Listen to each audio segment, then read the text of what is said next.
Hello, friends. Welcome to Coding Garden with CJ. Welcome to Code Wars Code Katas episode 52.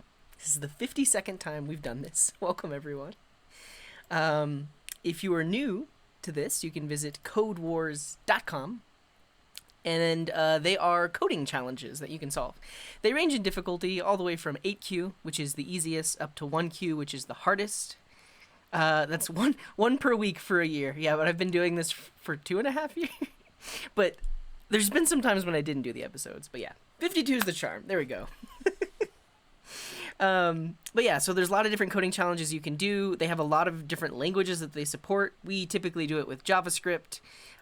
It's a fun time. If you go to github.com/codinggarden/code-katas, you can see all of the code from previous episodes, and all the code we write tonight will be uploaded there as well.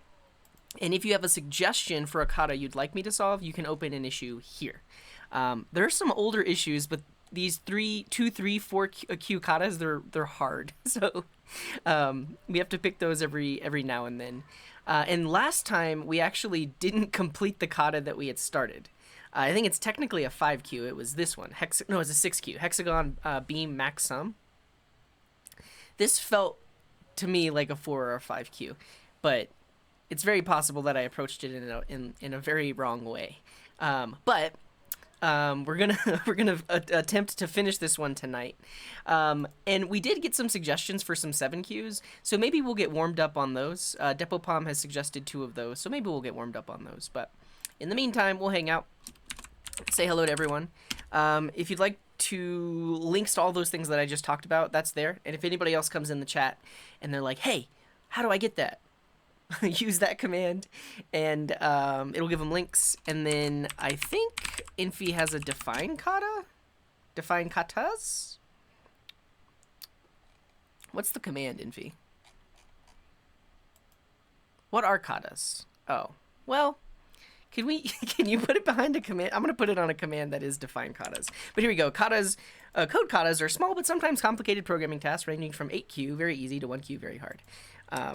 So if anybody joins us and they're like, "What's a code kata?" you can help them out with that command.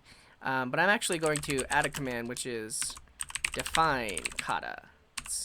Define kata? Define katas. There we go. All right. Q is just the level of difficulty, but this is based off of like martial arts. It's influenced by martial arts, and Q comes from that. Okay. Let's say hello to everyone. And we got some follows, so thank you for the follows. Who was it? Nickaroon, thank you for the follow, and also Tornado. Much appreciated. A help thing? Oh, that would make sense. That would make a whole lot of sense, Doc. We'll do that one day. Hello, Developer CR. If you'd like me to say hello to you, you can say hi, hello, hey, morning, afternoon, or wind. Say wind. It's very windy outside. You'll probably hear the wind blowing in my window. But hello, Andrew. Welcome to the show. And that's a ton of pride emotes you got. That's awesome. Yeah, welcome. And hello, Narvik Rocks and Ook and Shell Coding and Joey Devs. What's up, Revive Newt? Hopefully your internet's doing better. Yeah, and hopefully it won't die. But thanks for being here. And hello, Peace and Duck and Terrazoid. Splash, who says it's 4 a.m. Welcome. And Chas Gracias, welcome. And hello, Eternal Dev Coder, and Zaka King, and Coder in Black, how's it going? And what's up, Doc? And Nymph, how's it going? And hello, Bob, 26900, hello. And Wally Wally, how's it going? And Nandos, what's up? Coder in Black, and Leet Rose, and Jojon, and Mukwai, and Nothing As Is, and Jamil, and Leet Rose, who's excited, that's good. And Dr. Taleb, how's it going? What's up, Storm? And Oftherharim. Define katas. I think this makes sense, yeah. So you do help any other thing that we need explaining, and it will do that. That makes sense. That's true. Well, that's what I'm saying. I just wanted to be consistent. That's all. Hello, Developer CR. And Strategy First. How's it going? Shines Love. And Oftherharim. Good morning. TG. How's it going? And Grey Top Hat, thank you for the follow. I like your Twitch name. Grey Top Hat. Very good. Very good. It is very windy. Um, good morning. For me, it's evening. For you, it might be morning. But hello, Ryagara. Oh, you're welcome. Yeah. I mean, here's the thing, Kavitka. You prompted me to create some. I don't know. I was gonna say quality, but content. We created content, and tomorrow it will be uploaded to YouTube for other people to watch and learn as well. Yeah, and hopefully that helped out. Hopefully you got the answer you were looking for, or you got information that will lead you to the answer that you were looking for. Wind is peak greeting. Nice. And Merlito, welcome. Nothing as is. Hello. No wind here in Phoenix. Well, that's good. And hello, Phoenix Rising. What's up, Chad? Hello, world. And Evil Teleportus, what's going on? Hello, hello, hello. It's windy. Indrak, how's it going? 2 a.m. where Delarus is. That's good. We got our hydrate. And for this, I am going to open up this bottled beverage.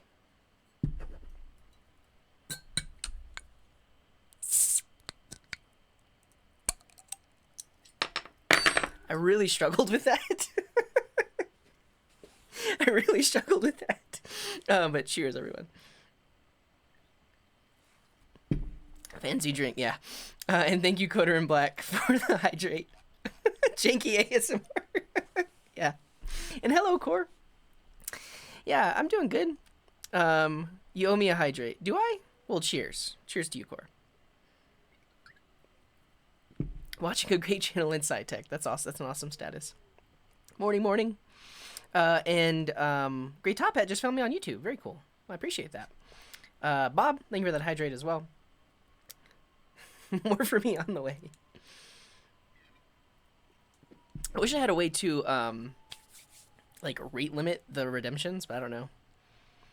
I drink water. You can look at my stream archives and see that I actually do drink water, but lately not as much. On stream, I still drink water. You have to drink water to stay alive. What are we doing? All right. If you're new here, I'm going to show you all the things on the screen. First up is the drop game. We saw this happen earlier, but if you do ! drop me, that will drop your avatar. It will fall from the sky. Oh, wow, that's a great drop. Wonderful projectile. Is that the right word? Yeah, and you can see that the closer it lands to the center, the larger your seedling will be. And there's a 90-second cooldown, so you can only drop once every 90 seconds. Also, you can customize your name in my chat overlay. Look at all the drops. Great job, everyone. Nice drop. Great top hat. Great work, everyone. You're doing good. You're doing good. If Twitch has a reward refund API, you can make a fake rate limiting by refunding 2 fast redemptions. They had some API updates. Did they add anything related to rewards? I don't know. And hello, Uber Drive By. Welcome, welcome. Trajectory? Did I say that? Is that the word that I said? Beautiful vector. Hello, Undefined Nolish. How's it going? I have a problem with coding.garden/videos core's origin. I have a problem, or do you have a problem? I'll look at it really quick. A stream reverse engineer. Yeah. I don't. Here's the thing. I'm trying to get partner. I don't want to do anything that would violate the terms of service. So, did I say projectile? What did I? Trajectory. Yeah, projectile is not. Trajectory would have been the good word. And Dev Henry, thank you for that follow. Cool. The other thing is chat badges. So you can see in the overlay, Doc has the UK flag and the Internet Explorer icon. And so those commands there are what you can run to get that set in my overlay. Yeah, I'm curious. Let's go to coding.garden/videos.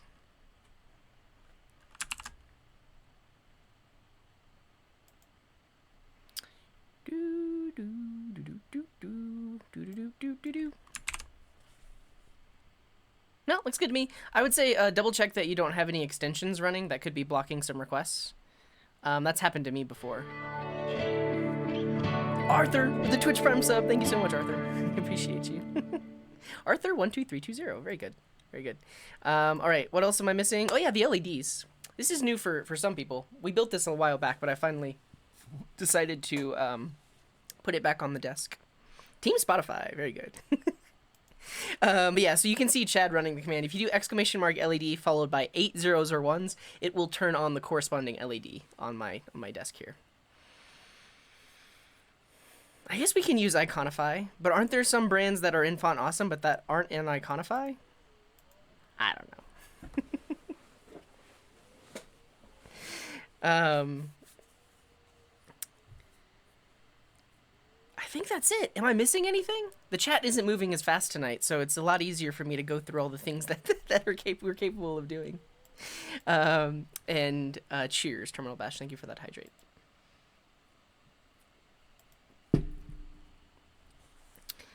Good night.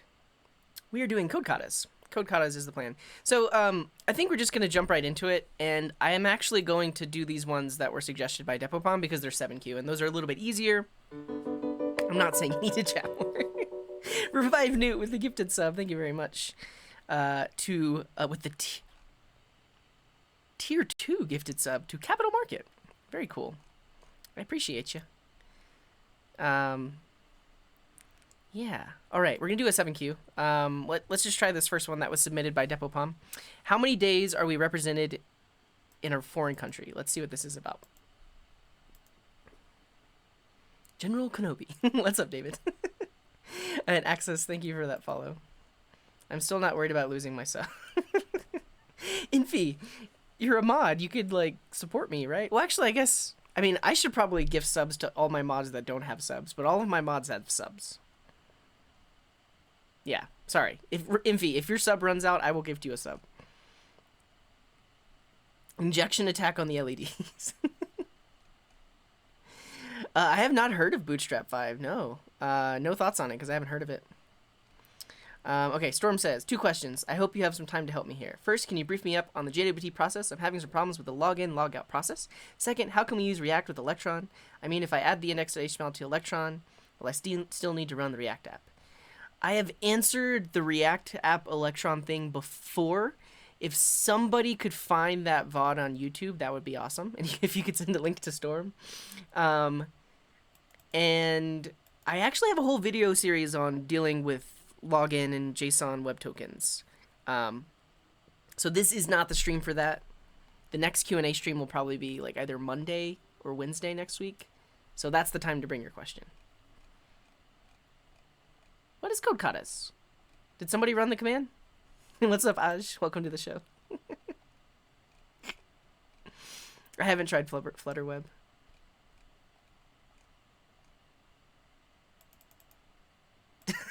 Nice, MP. There we go. I was waiting for it. I told you all earlier, if somebody comes into the chat, you got to help them out, and this is it. So code katas are small but sometimes complicated programming tasks, ranging from 8Q all the way up to 1Q. And I do this show every Wednesday at about the same time. And thank you, Balaman, for that hydrate. And we are going to start off with a 7Q, which was suggested by Depopom. So this is like a little harder than easy, but not necessarily medium, or it should be anyways. Yeah, and whoever asked that question about React and Electron, definitely check that link out. Yeah, you're welcome, Aj. Welcome to the show. Oh, that's pretty cool. I like that. Okay, let's get started. So this question is, how many days are we represented in a foreign country? And thank you, Zaka King, for that posture check. Okay, my colleagues make business trips to a foreign country. We must find the number of days our company is represented in a country. Every day that one or more colleagues are present in that country is a day that the company is represented. A single day cannot count for more than one day. Write a function that receives a list of pairs and returns the number of days that the company is represented in the foreign country. The first number of the pair is the number of the day of arrival, and the second number of the pair is the day of departure. I see. Return 16 because there are 2 trips of 8 days, which add up to 16. Now, I think okay, so basically they visited on the 10th and they left on the 17th. So 10 minus 17 plus 1, or 17 minus 10 plus 1, and that gives us 8. So this is 8 days, because if you include the day that they arrived. And then from day 200 to day 207 is also 7 days. Well, the difference is 7, add 1, that's 8. 8 plus 8 is 16. Now, where it gets tricky is if there are 2 items that overlap, and I think that's what we're going to have to figure out. 17 minus 10 plus 1, it's 8. Wrote in Friday and left on Friday. The horse's name is Friday! David, thank you very much for those 10 bits. See you later, Infi. Thanks for dropping by. Thanks for being here. Have a good night. Yes, have a good sleep. All right, we're going to train on this. Cool. So what I like to do is I like to bring these down locally. And actually what I'm going to do is I'm going to create a directory, or I think I have a directory for episode 52. And like I mentioned, I'm gonna solve these two 7 queues, and then we're gonna go back to the hexagon problem from last time. What happens if a trip crosses the date line? I think that's what we have to figure out. Like if 2 different trips are within the same time range, they're like overlapping basically.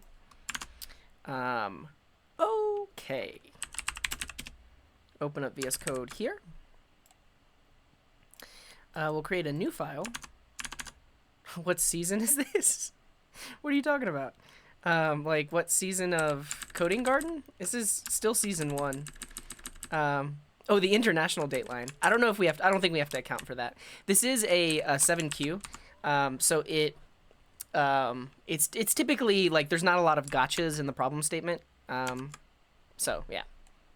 What if your company sells time machines? Like I said, these are not the edge cases that we have to worry about.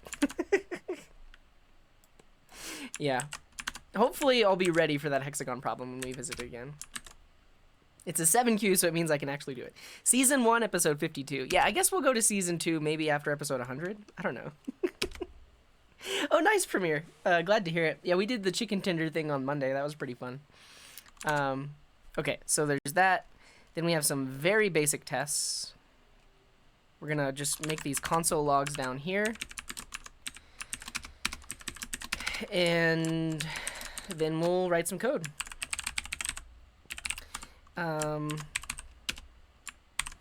Cool. So we have our code locally. So typically, like if you're new to this website, you can put your code directly in here and click test. But I like to do it locally just because I can write it multiple different ways and I can make the code bigger for everyone to see. Yeah. And thank you, Morales Martin, for that follow, and also Premiere. Thank you for the follows. Thanks for being here. They even I don't know if they will test for overlaps. Maybe not. Okay, so here's my initial thought. We need to iterate through the array of trips. For every pair, we subtract and add 1, and that's the number of days. And then we have the total number of days, and we return that value. I'm just going to do that. I'm not going to check to see if any of the days are overlapping. I'm just going to do the simplest solution, which is calculate the number of days between each of these and then sum them all up. So we need a place to store the total amount of days. Now, what you're seeing me doing here first is pseudocode. So this is not actual code I'm writing. I'm just putting all of my thoughts. I'm putting my game plan into words, and then I'm going to convert that game plan into actual executable code. So right now, it's mostly human readable and human understandable. So first thing is we need a place to store the total number of days. And this will be initialized to 0, right? So we start off, the total number of days is 0. Now, we need to look at each one of these pairs. So we're going to iterate over the array of trips. And to iterate just means to look at each item one by one. So we'll look at this one, and then we'll look at this one. And then similarly, we'll look at this one, and then we'll look at this one, and then we'll look at that one. So we're going to iterate over the array. We're going to subtract the departure date from the arrival date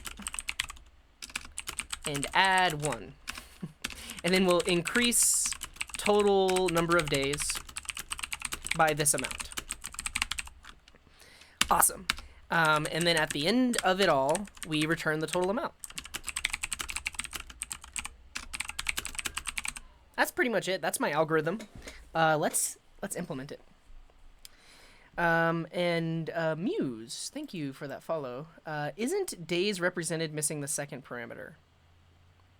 There's only one parameter. So it's only invoked with the trips, but then my console log here is console logging the expected value. So I'm going to start up this tool called Quokka, which runs my code inside of the editor. And you can see right now that this function, which doesn't return anything, is returning undefined. So we see that the function returns undefined, but I'm expecting it to return 17. And this function invocation returns undefined, but I'm expecting it to return 24. And hello, Neurosire. Welcome. I wish you could just translate comments into code. I mean, we could have... There are some programming languages that actually look like this, but yeah. Found your logo on an open source initiative. Thought it was you. It was not me. That's cool. What if it's December 31st to January 3rd? Mike Brown Pelican with $21.99 donation. Oh my goodness, thank you so much. Who says, learned more from your videos in a week than I have in any of my university courses. This isn't nearly as much as you deserve, but it's all I can do right now. Thanks for making web dev accessible to people like me. You're very welcome, Mike Brown Pelican. I appreciate you. Yeah, thank you. and do not worry at all. Like anything is much appreciated. You don't even have to give anything. And the Shinsky, thank you very much for that Twitch Prime sub. I appreciate you. I don't know if we're gonna run across this case, Brandon. December 31st to January 3rd. But if we do, we'll figure it out. So when we run our tests on Code Wars, it'll run it against other test cases that we haven't accounted for, and then we can adjust our code accordingly. I've never seen your stream before, but I'm really loving this. I went to school for years and years ago for all kinds of coding and just never followed through. Nice. Glad you could be here. And thanks again, Mike Brown Pelican. Oh, it absolutely could. So the way I typically like to do things is I solve them in the in the most beginner-friendly way possible. So I'm about to turn these comments into code, and I'm going to use just a for loop and a couple of variables. But you're absolutely right. This is definitely a case for a reduce. But even before we use a reduce, I can show for each. So I think that's what we're going to do here, is we're going to really break it down and show all the ways to do it. And thank you, Nymph, for that hydrate. Well, thank you, Mike Brown. I agree with Mike. Much appreciated. Yeah. And Mexican guy, thanks for being here. Thanks for the follow. Program for tonight. We're doing code katas. Okay, so now we take these English words and turn them into code. So a place to store the total amount of days initialized to 0. For that, we need a variable. And I'm going to use let because we're going to be modifying this variable. We're going to be adding values to this variable. So I'll say total days, and we initialize it to 0. So this is the real code it takes to implement this comment. So we have a place to store the total number of days initialized to 0. Great. Now we need to iterate over the array of trips. So I'm going to use a for loop that works like so. So I have the iterator, the index that starts off as 0. So we're going to look at the first one, the 0th index first. I'll do that while I is less than trips.length because an array has a length. And on each iteration, we increment I by 1. So we're going to look at each value in the array. So that's good enough. And now we can do this code. So, excuse me, subtract the departure day from the arrival day and add 1. So we'll say num days is equal to trips. So this is actually where the syntax is going to get really weird, and I will show you a way to make it a little bit easier to deal with. But if we do trips at I, trips bracket I is going to actually give us an array, right? Because this is an array inside of an array. And if we want to get another value inside of that array, we basically just stack the brackets. So trips at I bracket 1 minus trips at I bracket 0, and then we add 1. So this syntax here is going to grab the current inner array, and then grab the second value, which is the larger one here, and then the first value, and then subtract the 2. But this is very confusing, and if you're not familiar with like nested array access, then it's crazy, and you might not know what's going on here. So this is what I like to do. I'll put the trips at I into a variable called trip, and then I'll say departure is trip at 1, and arrival is trip at 0. Now, these 3 lines of code are ultimately doing the same thing what's happening up here. Like we're accessing those values, but I'm putting them in variables that make it a lot easier to understand what's happening there. And then I can say num days equals departure minus arrival plus 1. And that's a little bit nicer to read, right? Instead of seeing all this nested bracket notation, this is a little bit nicer to read. And so I can see, oh, this is departure minus arrival rather than trips bracket I bracket 1 minus trips bracket I bracket 0. Okay, regardless. That should give us the number of days. Now we need to increase total days by that number of days. So I'll say total days plus equal num days. Cool. And after all of this, I will return num days. Sorry, return total days, because this is the total amount that got added up throughout. And if we've done everything right, we get the right result. So we get 17 when we have those, and we get 24 when we have this one, right? So this handles like the most basic cases. Like I mentioned, it could be that these arrays potentially have overlapping arrival and departure dates. And like someone else mentioned, it's very possible that they have like a departure date, or departure date that's the end of the year, and an arrival date that's the beginning of the year, and we would need to handle that. But for now, this is the basic code to handle that. So I'm gonna plug this code into Code Wars, and I'm gonna see. So it should pass the basic tests, because that's all we were testing for, right? But if I do an attempt, when I click attempt here, when I click this button, it's going to potentially run it against more tests than I tested for. So let's see. Fail. Okay. And you can see potentially, yes. So in this test case, there are overlapping dates, right? Because it goes from 2 to 8 and then 6 to 16. So technically, this range should really just be 2 to 16 because there's overlapping here. So I definitely need to test for this, and that should return 25. And then I'm gonna look through all of the other test cases that they ran it through to see if that scenario that somebody else mentioned is there, where they give us the end of the year and the beginning of the year. Let's try that. So we'll see like a big number and then a small number.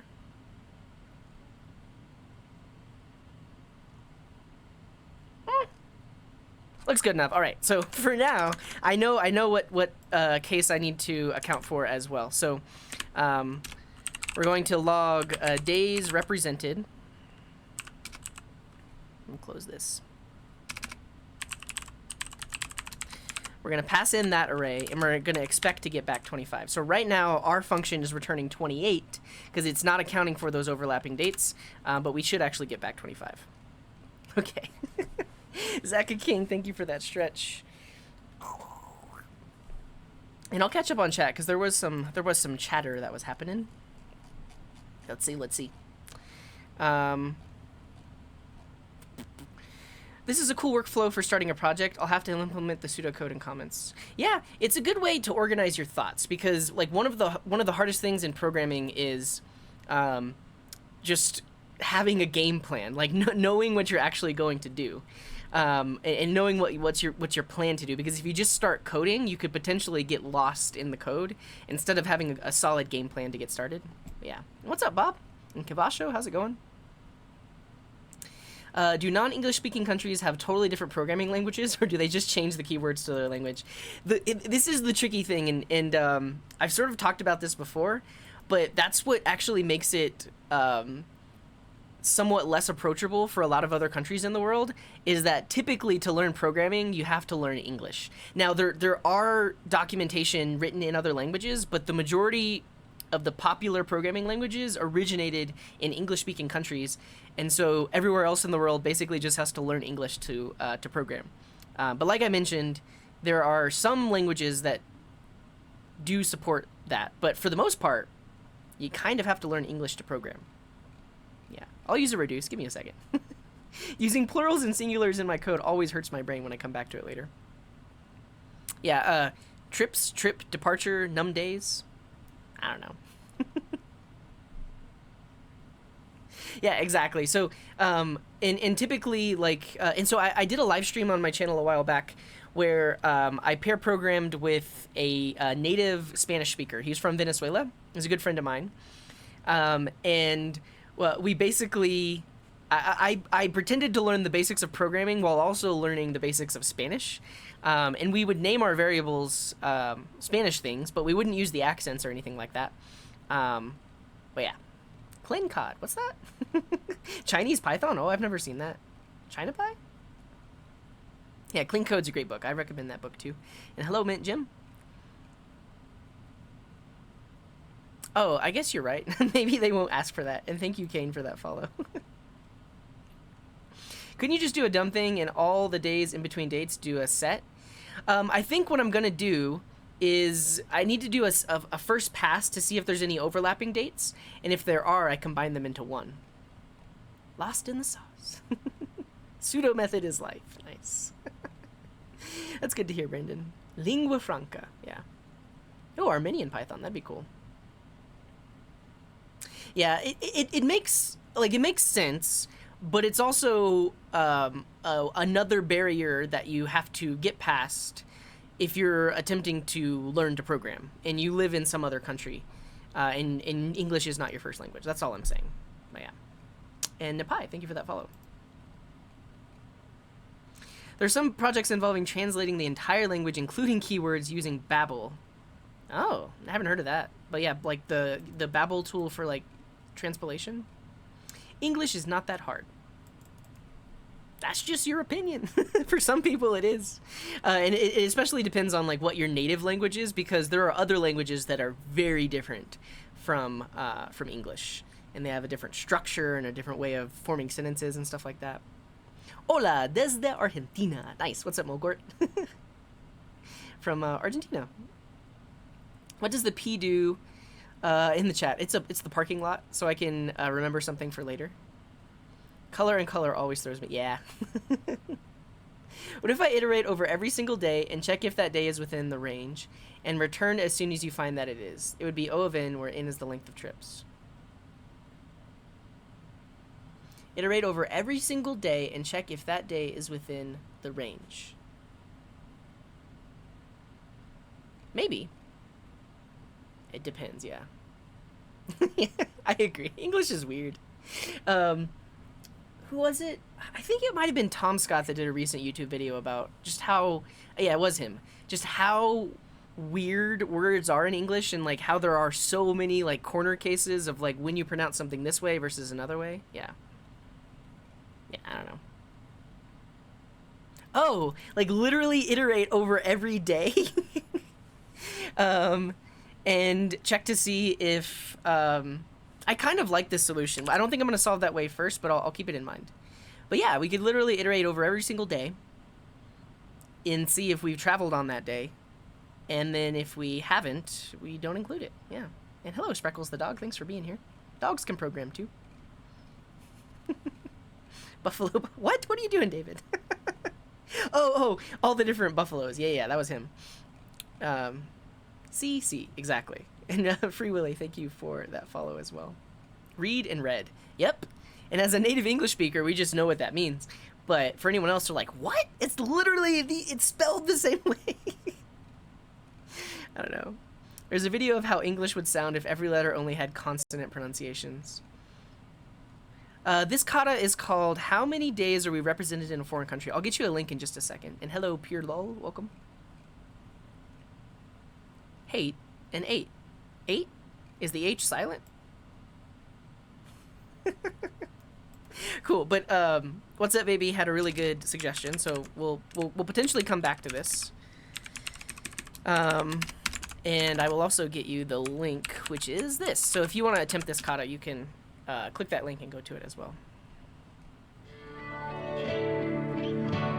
Life is overrated with the 2-month resub. Thank you very much. Is that the Tom Scott video? Check it out. This is the IKEA Marcus chair. They don't make this color anymore, but you can find the IKEA Marcus. Okay. What are we doing? We need to account for this scenario. Now, I think like one thing I can do is I can iterate. I can start at the beginning of the array and iterate and compare it to all the others and say if the start date of some other range is within this current range, then I have a new range that replaces it. That gets really tricky though, because this is like nested loops. It gets tricky, but see you later, Mike Brown. Thanks again for that donation. Have a good night. I know you're here, Andrew. What are you talking about? What are you talking about? Okay.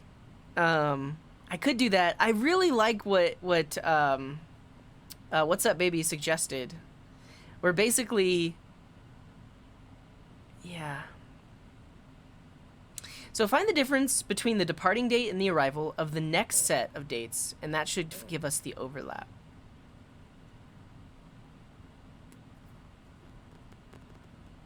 But how can I tell?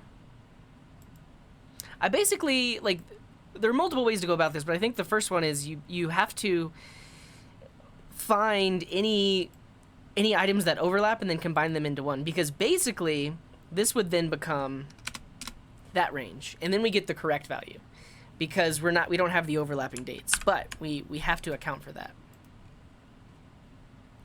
Try to pronounce that word. It's the longest Hungarian word. There's no way. There's no way. And thank you, Rick, for that follow. Thanks for being here. Salutations, King Flag. Thanks for being here.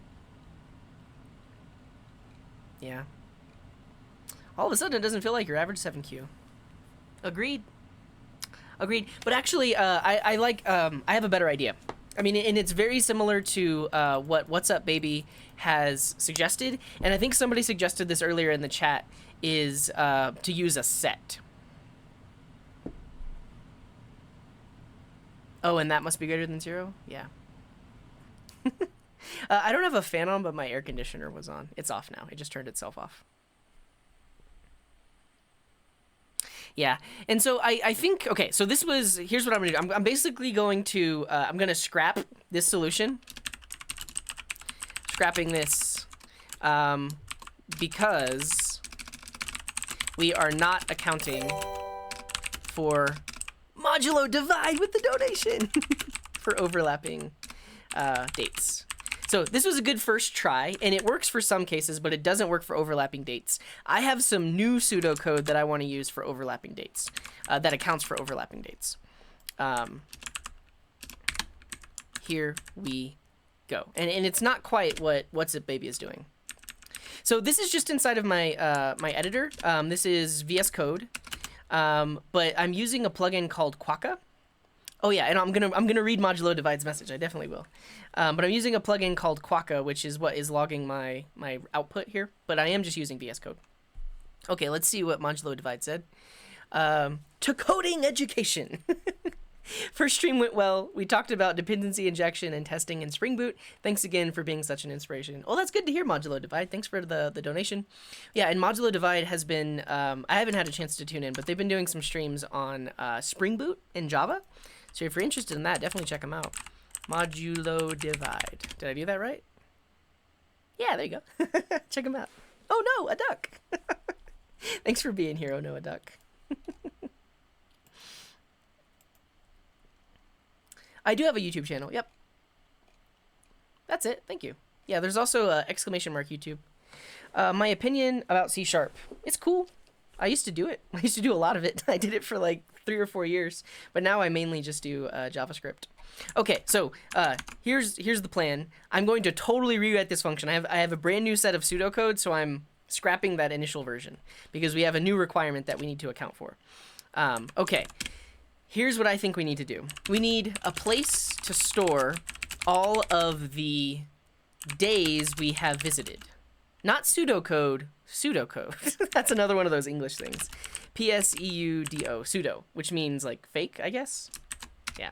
So a place to store all of the days we have visited.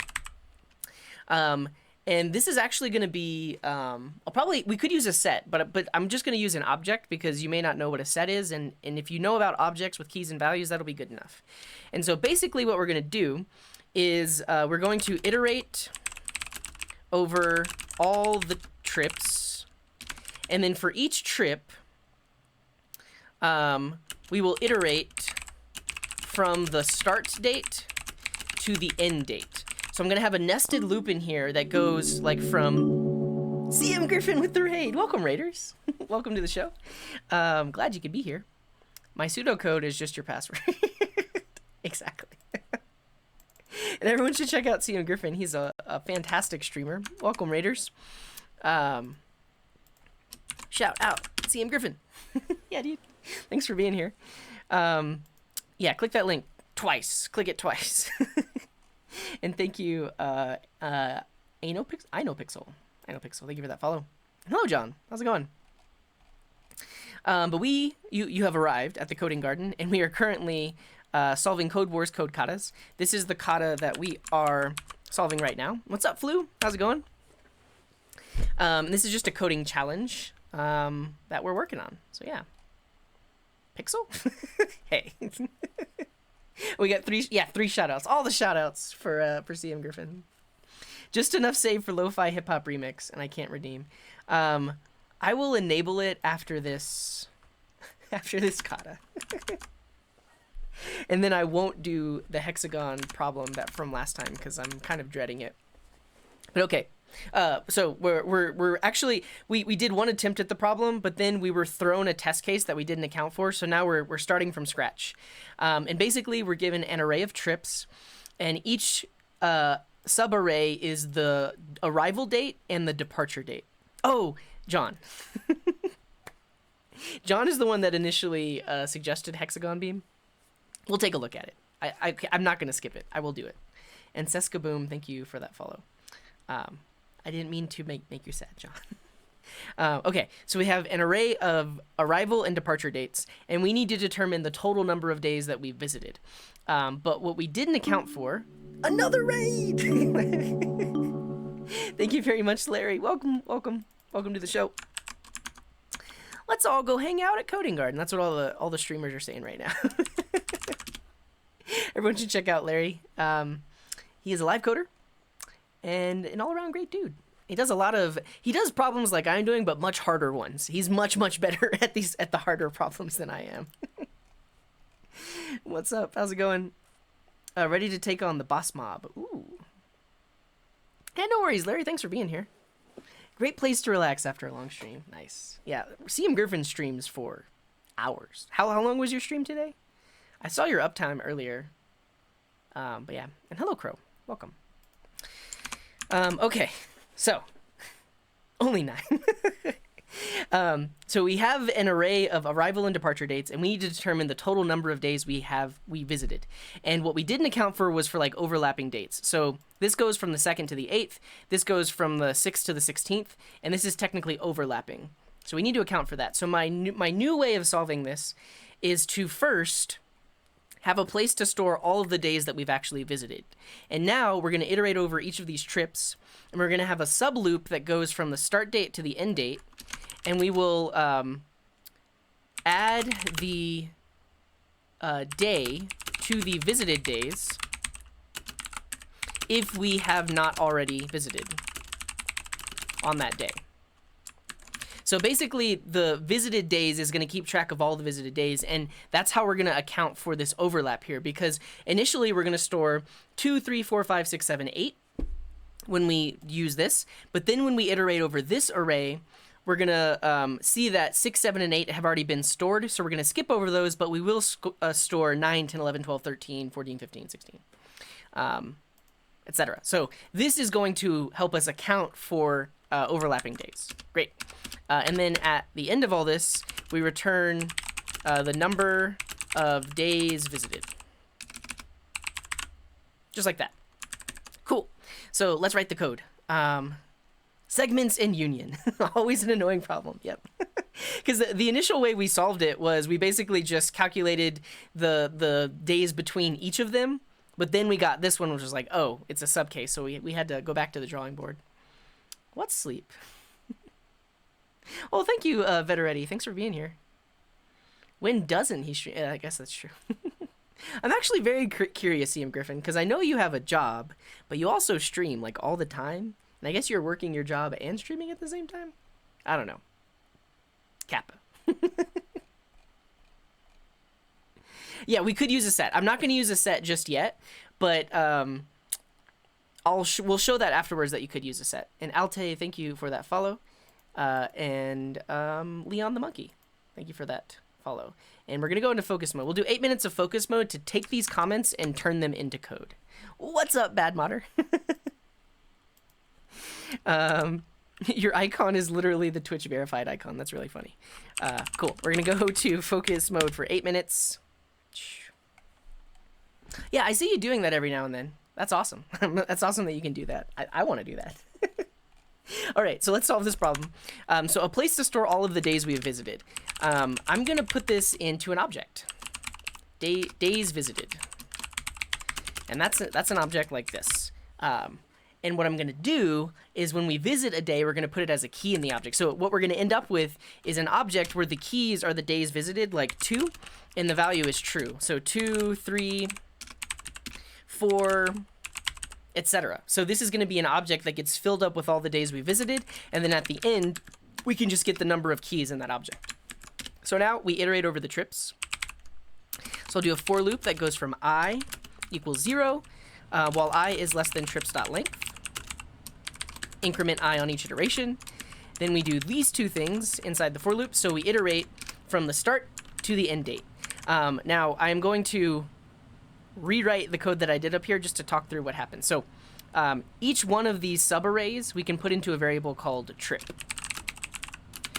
And so we'll say trip equals trips bracket I. So that's that current trip that we're looking at. And then we have two variables. We have the start date, we have the arrival date and the departure date. So arrival is trip at 0, and departure is trip at 1. Cool, so now I have the arrival and the departure, and I need to loop from arrival to departure. So we have a for loop.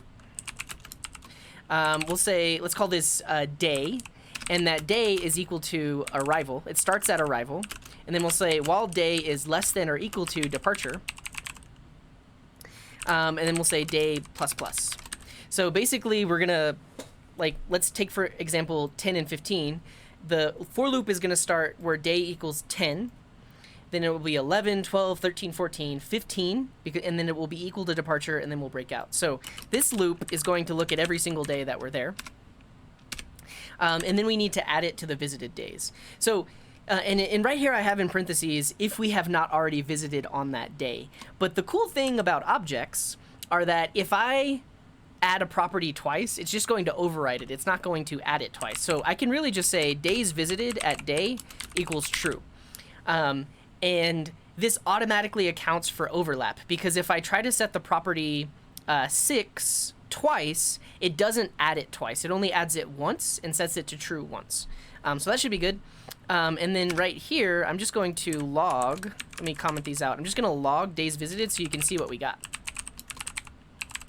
And this should be a big old object. So it's a big object where every single day that we visited is set to true. And you can see that there's no duplicate keys, because an object cannot have duplicate keys, right? 2, 3, 4, 5, 6, 7, 8, 9, 10, 11, 12, 13, 14, 15, 16, 17, 18, 19, 20, etc. So technically I could add logic here and say, like, if days visited at day, if it hasn't been visited there, then we set it to true. But I don't need to do that because it's just going to overwrite the property. No duplicates.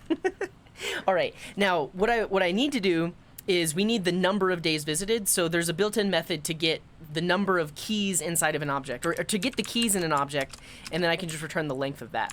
So in this case, it's going to be object.keys of days visited dot length, and that's the total number of days that we visited.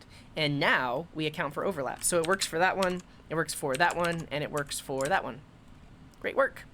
Okay, I'm going to plug this into Code Wars and see if it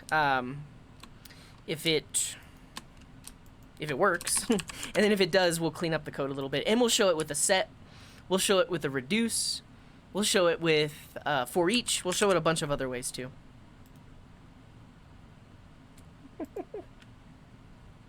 Cool, and that passes the more complex tests as well. So Let's actually show this with a set really quick. How much time is left in my focus? We got 4 minutes. Yeah. So we're gonna take this exact same code, and instead of using an object, we're gonna use a set, because a set has a very similar property in that it does not have duplicate values. Let's get rid of these comments.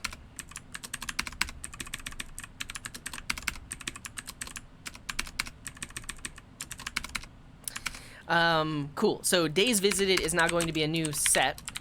And then here you can do days visited dot add the day. And I think a set has a length. Let's see, days visited dot size. And there we go. It works in a very similar way.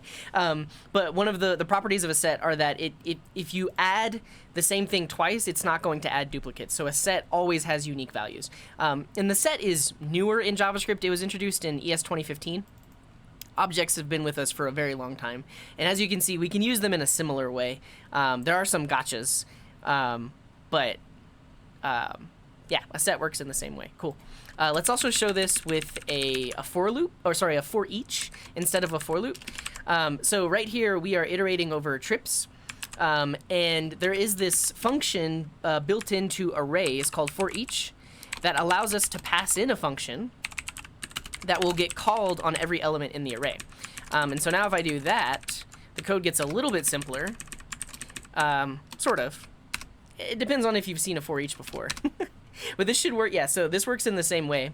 But instead of having to specify my iterator and my condition and to increment I, we just say trips for each, because trips is an array. So for each item in there, we're going to call it trip, and then we get access to both things. Yeah, and Coder in Black has recommended destructuring. So whenever you see yourself getting values out of an array, that's potentially a use case for destructuring. So let's also show this with destructuring. So right here, we actually, instead of passing in trip, we can directly destructure it in the arguments here, or in the parameter. And I can say arrival is the item at index 0, and departure is the item at index 1. And then I can get rid of these two things, and it still works, but the code's somewhat simpler. We have, we're using a for each, we're using this destructuring here to pluck off each of the values from the array, which is pretty cool. And then... how can I make this for loop not a for loop? I think that's about it. Cool. I'll let the focus mode run out because it's almost over. But that's pretty nice looking, right? I think we could definitely turn this into a reduce, though. I'll show that really quick, is how do we turn this into a reduce? And so basically a reduce accepts in, or passes in an accumulator, and in this case our accumulator is the days visited. And we pass in the initial value, which is just an empty set like this. So we pass in that. The accumulator needs to return the days visited on each iteration, like that. And then we return this whole thing, dot size.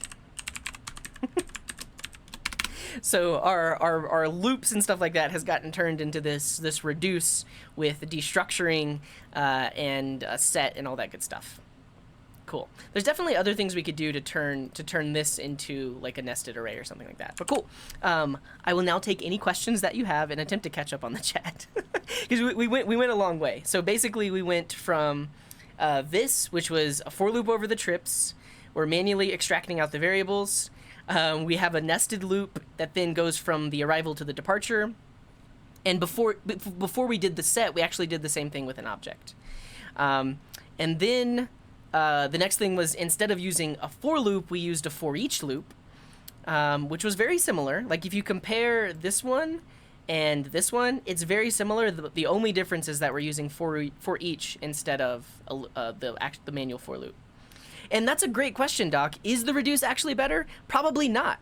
Like, if I presented, let's say, let's even this one. If I showed this code to someone who knows, like the basics of like basics of programming, regardless of programming language, you're probably going to be able to figure out what this code does, right? You're going to be able to look at this and just know, oh, it's iterating. We're adding into a set. As a programmer, I understand this. When you get into the reduce, not all languages have a reduce. Reduce is a very like functional style, and so some programmers may look at this and have no idea what's really even going on here. And then also we're introducing destructuring into the mix, and that kind of like muddies things as well. So yeah, Doc makes a great point. Is it actually better? Maybe not. It looks like it's shorter, but does that mean it better? Probably not. I don't know. Okay. Let me acknowledge all the follows, and then I will answer any questions that you have.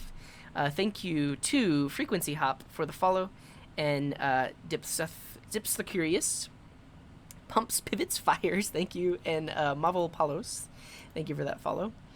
And I'll catch up really quick. Do this in one line. Okay, I will. I'll do it in one line next. Yeah, and thanks for helping out. Hello, Kuzi, welcome. You heard the man, no duplicates. Is an object a map?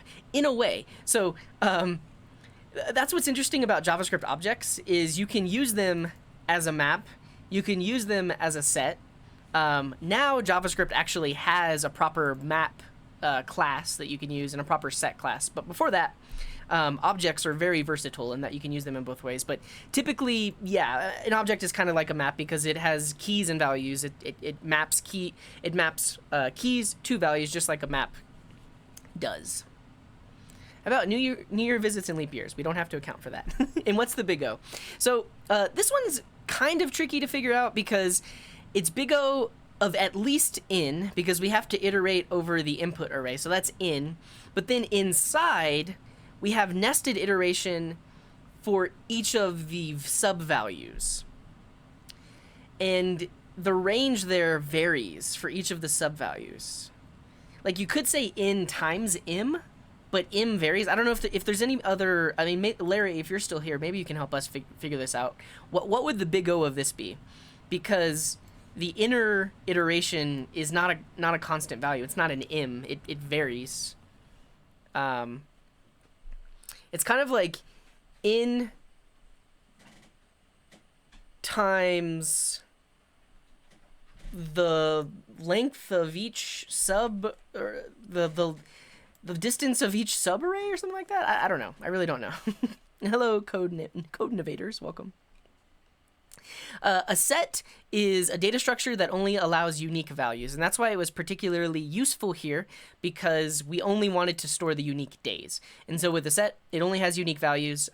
It's nowadays a really common way to take an array and turn it into, it takes a few steps, but you can pass an array into it to remove any duplicates and then turn that set back into an array.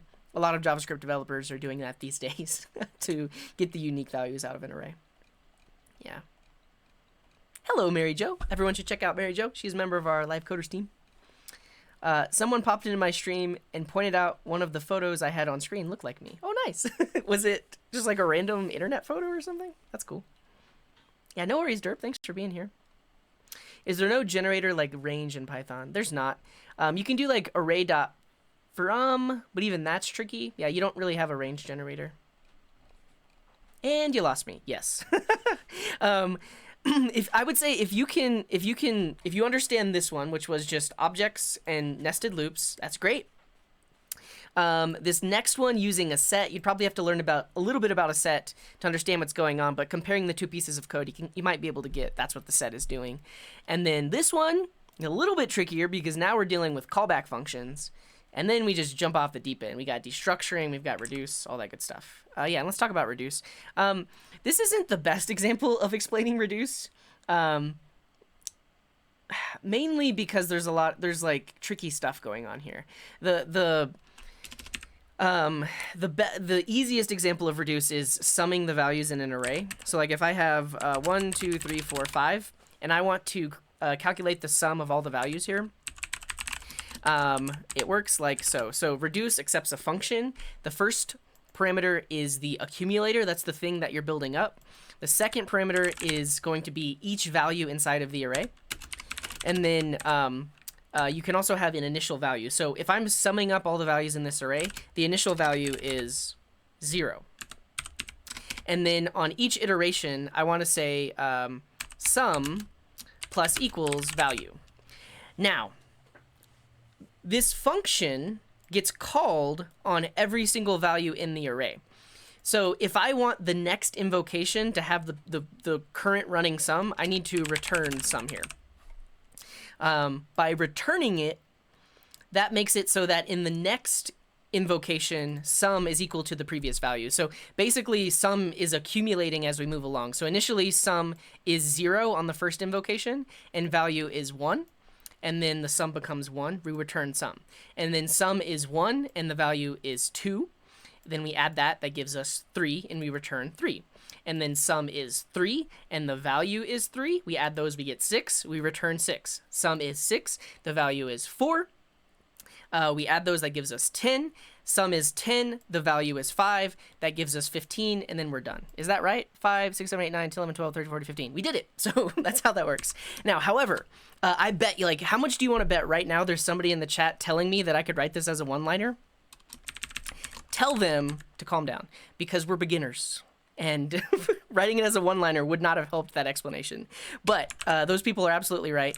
We actually can just write this like this. We can actually say sum plus value, like that. And then also, because these are numbers, we actually don't need an initial value either, so we could just write it like this. But would I have been able to explain the accumulator and the fact that it gets passed into the next invocation with this one? Probably not. This just looks like mumbo-jumbo, but this works in exactly the same way. Hopefully that helped. Yeah, see you later, Zaki King. Thanks for being here. Yeah, and Doc makes a great point. Is reduce actually better? It's debatable. And thanks for being here. Let's end deep. Hello. Which one is the best and why? I like this one. I like the higher order method for each. It's cool. I like destructuring. Is it the best?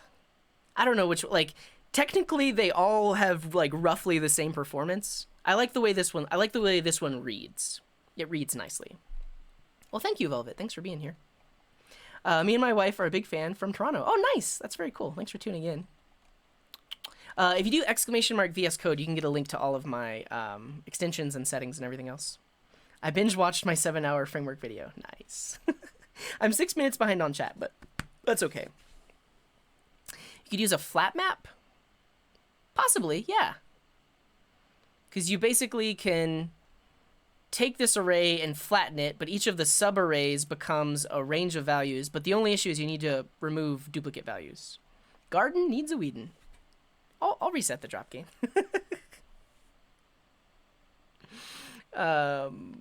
Let's prune the garden. Where is it? I lost it. There it is.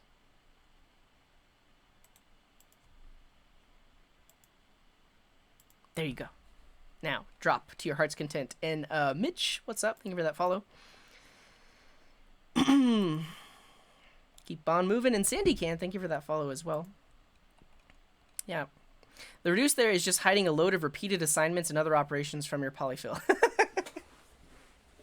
Yeah, and so if you saw my stream this morning, we actually implemented reduce from scratch. So we're basically like, what if you're working in a browser that doesn't support reduce, which is only like IE8, which hopefully you don't have to support that. But yeah, there's a lot of underlying variables there with the reduce. And Jolmer, thank you for that posture check.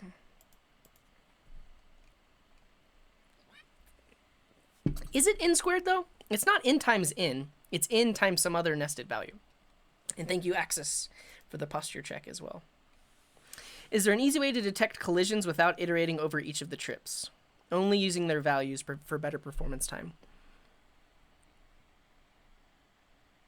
Possibly? Yeah, somebody mentioned earlier some math where we could look at the next one and check to see if it overlaps with the previous. But the only issue there is that these trip dates are not in any sort of order. So yeah, and thanks for that follow. Let's in deep. If you flatten the inputs, I would argue it's just O of n, as you only visit each inputted value once. Okay, I like that, Acid Spark. Basically flattening each of the subarrays to be an array of values. Yeah. Set of various vector avatars. Oh, is this the picture that you were talking about? That's me. Is that me? Which one's me? Is this one me? That might be me. And good morning, Gamasam. What's up, Franny? After I learned higher order functions, I started to make my code unreadable for me to a certain extent. Yep. And there are some people that like only write this higher order function stuff. It gets really hard to read for sure. I think we're talking big O is the worst case. Yeah. What you could do is map the trips to the populated array of start to end, then flat map the array of arrays to one array and take the resulting list and put it into a set. Fully functional solution. I like that. Map the trips to the populated array, flat map the array of arrays into one array, put it into a set. Yeah, so I think the basically what that solution would do is instead of putting it into a set as we move along, it would just be putting it into the array, and then we would have to convert it into a set. Yeah. I actually completely understood that. Nice. That's good to hear, Eternal Dev Coder. I think that was about my reduce thing. Prove it. Show it's 15. If you're looping through each element in your array, why would this kata be a bad situation to use a reducer? Oh, it's not. So ultimately, the amount of code that needs to run is the same. The only reason we're saying this is bad is because it's hard to understand at first glance compared to the other solutions. That's the only reason. Can someone link the problem statement?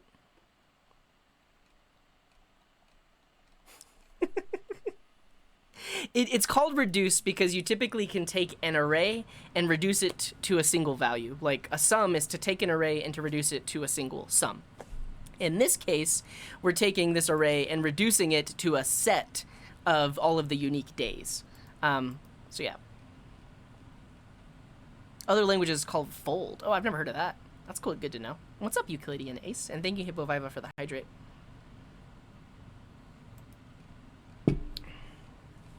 And thank you, Purity Headhunter, for the follow as well.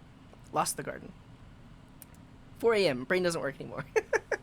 See you later, Ziggy. Thanks for dropping by. Yeah, Saturday will be a home inventory app stream.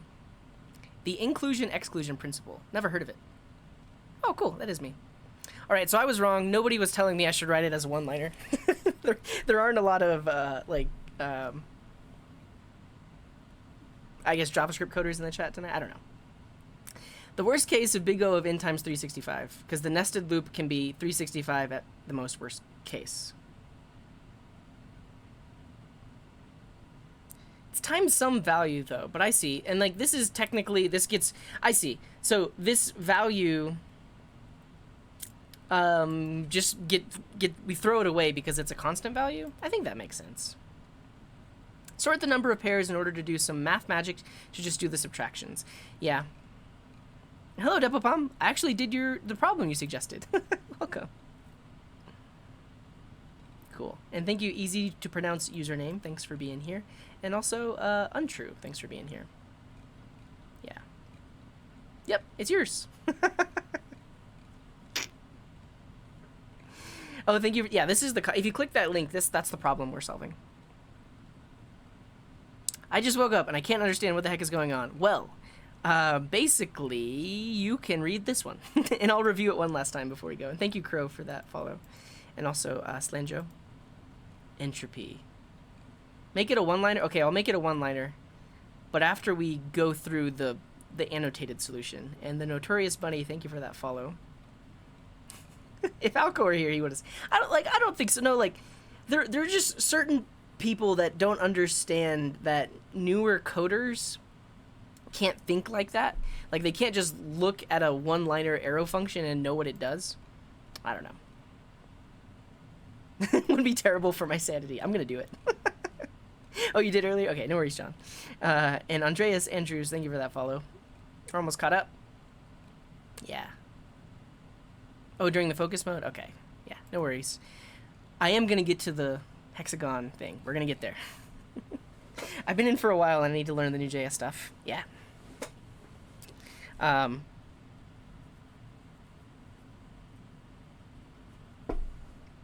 The only reason you need to learn is because people are using it. Like, the thing is, before it came along, our code worked just fine. I don't know. Can I make a series of JWT using access tokens and refresh tokens with the revoke token feature? Yeah, though that's the one thing I haven't actually done on stream is revoking tokens, but it might be easy to implement. But yeah, okay. This is the solution. So we're gonna do a quick summary for anybody that's just joining us. The problem statement said, basically, we are given. I'm gonna explain it here because their problem statement is really long and wordy. We are given an array. And inside of that array are subarrays. And each of those subarrays describes an arrival date and a departure date for a business trip. And what we need to determine is how many total days did we visit. And let's end deep with 100 bits. Thank you very much. Excuse me. So we need to look at each of these arrival and departure dates and determine what is the overall number of days that we have visited a certain place. Now, where it gets tricky is if two things overlap, because this business trip went from the 2nd to the 8th day of the year. This one went from the 6th to the 16th. And technically these are overlapping. Really, if we looked at it as one interval, it's kind of like 2 to 16 because there's overlapping days. So that's the problem. We need to determine the total number of days, including overlapping days. And this is how we solved it. First, we have a place to store the number of days visited. And for this, we're just using an object. In a later solution, we use a set, but basically this allows us to keep track of the unique days. We then iterate over all of the trips, so that's that outer array. And then for each item inside of that array, we have this, each individual trip.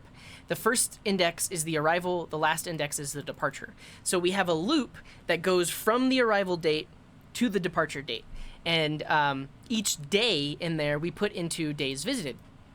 But one of the nice aspects of an object are that if you write the same property twice, it just overwrites. It doesn't duplicate it. So when we come across two intervals that have overlapping dates, it just writes the same date as true into this object. And yeah, this is a 7Q. And so at the end of it all, now we have an object where it has all of the unique days inside of it as the keys and the values are true. And we just need to determine how many keys are in that object. And that's the number of unique visited days. So that's how we solved it. And then we just slowly converted it. So we used a set instead of an object. We used a for each instead of a for loop. We then used a for each with destructuring. And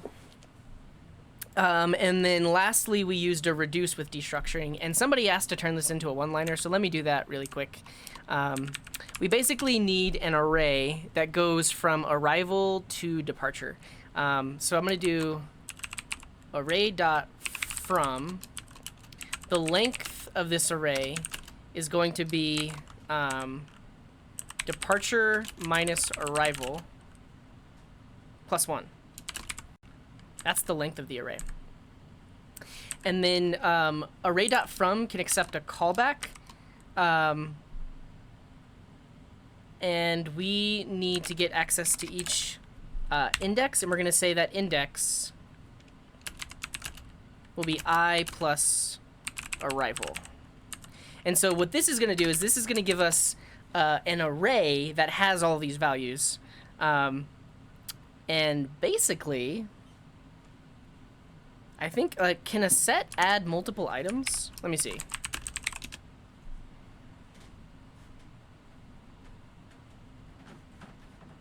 Need the global objects set. Here it is. Set.add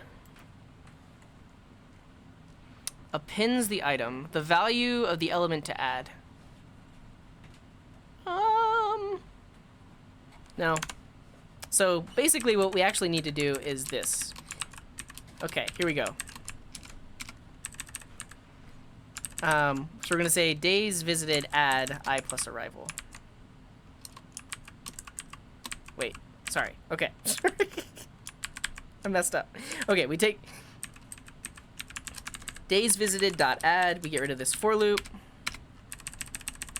We do days visited dot add I plus arrival. And that should be good. And if we want to turn it into a one-liner, we can make this a comma thing. So we can do this, comma this, get rid of the return, get rid of the curly braces, and then get rid of that, and we've done it. I'll wrap it for you. And hello, Mr. Demon Wolf. Thank you for that hydrate. Thank you. Thank you, Andrew. And Spreewell, thank you for that follow. We got a few other follows, too. Iron Ma'am, Tony Stark, thanks for being here. And Valapi, thank you. And Egrian, and Sasami, and Olafedando, thank you for those follows. Scrambly with 100 bits, thank you very much. And thank you for that posture check, Mr. Demon Wolf. In the stretch. And D. Zixon has redeemed a break. I think I'll take a break. I've been live for an hour and a half. I'll take a quick 5-minute break. And Andrew has redeemed Lo-Fi Hip Hop Remix. Hey, Andrew. Just because you're a mod doesn't mean you can enable... Give yourself the points back. That's not real. Take it back. We got code to write. Yeah. And Bob, thank you for that hydrate as well. But all those temporary arrays you're throwing away. I know, right? I didn't say this was good. Yeah, chat's usually pretty quiet on the Wednesday streams. I wish I was smart like you. Hey, you are smart. Yeah, nice Depopom. I want a lo-fi remix. So does Revive Newt. What's this a link to? This is just a... It's just bits and bytes. What is this? Scrambly cheered 100 bits. Hey. Are you commenting on how your overlay can show bits and mine can't? If you join the Discord, I always send a message whenever I go live. If you follow me on Twitter, I always tweet when I go live. And if you turn on notifications on YouTube, I always post on the community tab when I go live. And if you follow on Twitch and you have the Twitch app, you will get a notification when I go live. However, sometimes it takes like 10-20 minutes of me being live before it gives the notification. But yeah. Yeah, you gifted me. I remember you. You've been in my stream before too. What's up, Mr. Waffles? Like I've literally I think I saw you in my stream before I saw you in his stream. And thank you for that hydrate randomness. Yeah. Nice. No, I need to get this working in my overlay. Busy setting up my Linux server on Raspberry Pi. Oh, thanks for being here, Code Bistro. Yeah. Good times, for sure. Okay, great. Which one am I going to submit? I'm going to submit... Wait, did I get rid of my reduce? I did get rid of my reduce. Oh, well. I'm going to submit this one. On Code Wars. And then I think after this one, I'm going to jump back into the hexagon problem. I'm not going to submit a one-liner. No. This isn't shortest mode. Oh, you're working on React. That's good to hear. All right, so another cool thing about Code Wars is you can see other people's solutions. So we can see that this person wasted an array in memory. So the difference between for each and map is that map actually creates a new array. And for each only iterates over the elements. So in this case, because we don't need to return an array from this, there's no reason to use map. Yeah. And Raphael, hello, how's it going? They don't, actually. I get it at a grocery store here.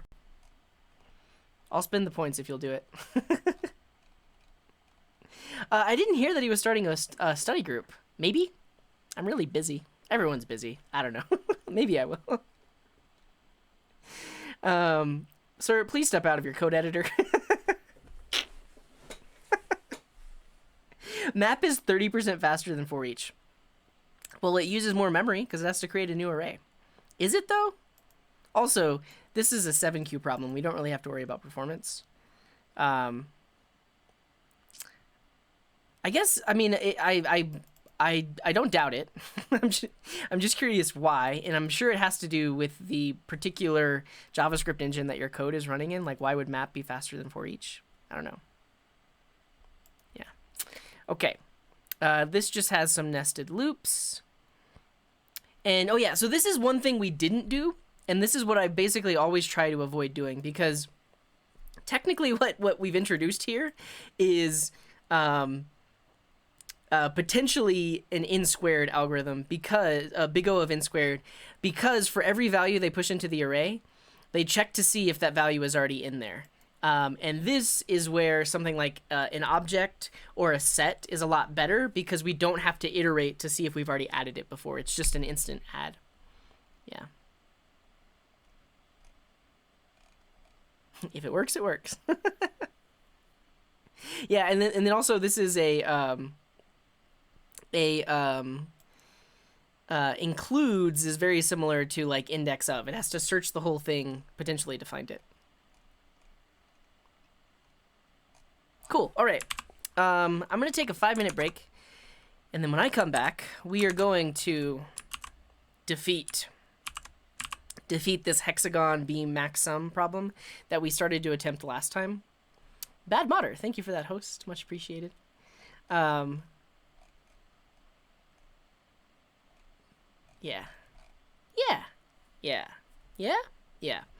I'll link this one for sure. Another break? 10-minute break? Razor1 with the resub. Thank you, Razor1. Much appreciated. Did I miss any other supports? Arthur with the Twitch Prime. Yashinsky with the Twitch Prime. No, I don't think I did. Cool. Thank you, Franny. If you do ! theme, you can get a link to my VS Code theme. Thank you, Justin, for that follow. What did I miss? Oh, Bob with the hydrate. Cheers. And Raphael with 100 bits. Thank you so much. We now have 2 breaks. Or 1 break. Is this the same break, Mint Jim, or did you redeem 2 breaks? 3 days until all the subs renew again. And Let's End Deep with 100 bits. Thank you very much. 2 breaks. All right, I'll take a 10-minute break. However, a break is good. A break is good. Are we on a hype train? I can't go on a break if we're on a hype train. All right. Well, if that's the case, then I don't know. Let's do something interesting. Yeah, we're on a scam train. And also, I am going to play my lo-fi Thomas the Tank Engine song that I made. And I won't play it as loud as I did this morning.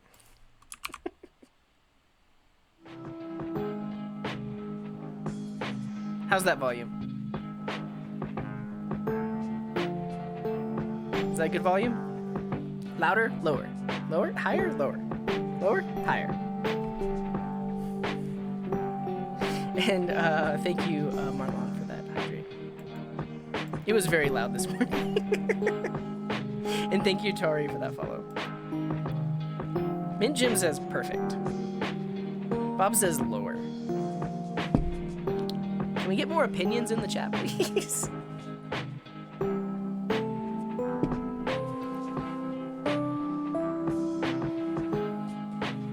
It's good. All right.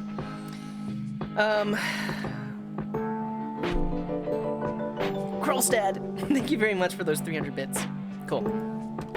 I think what I'll do is I can maybe speed run the other 7Q that Depopom submitted. Family relations. This kata provides you with the list of parent-child pairs. Family list. And from this family description, you'll need to find the relationship between the 2 members. For example, the family list may be given as this. This describes the family: Enid, Susan, Enid, Diane, Susan, Deborah. The relationship pair Deborah-Enid should return grandmother. Whoa. Do a lo-fi remix during the scam train? Well, we only have 3 minutes left.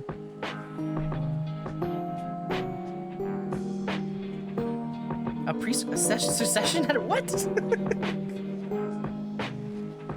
And David Snyder with 130 bits. Thank you very much. Why don't I type in chat? Me? Who? Yeah, I do want to do this. I don't know. We could all just sit here. Oh yeah, I started to do Advent of Code, and back then Alka was streaming like every single night when he was solving Advent of Code, but they gradually got very hard, and then I dropped off. I think I guess I could go to the site. We can see how many we did. Hello Sophia, welcome. Advent of Code, yeah, it was pretty fun. How do I log in? GitHub? Look at me! I did 9.5 days, and then I did a few half days on the other ones as well. It's tricky when the newer problems build off of the older problems, and if you didn't solve the older problems very well. Yeah. This problem actually sounds very interesting because we're kind of like building a tree. This is the tree with nodes. Oh, and I see. It's always either mother, daughter, grandmother, granddaughter, sister, cousin, aunt. That's super interesting. Does this problem seem interesting? Should I try to solve it? Hello, Lakshman. My day was pretty good. Got a lot of work done, which is good. Code Show with the resub! Thank you so much, Code Show. Very much appreciated. And shout out to Code Show. I don't know if we saw you in the chat yet.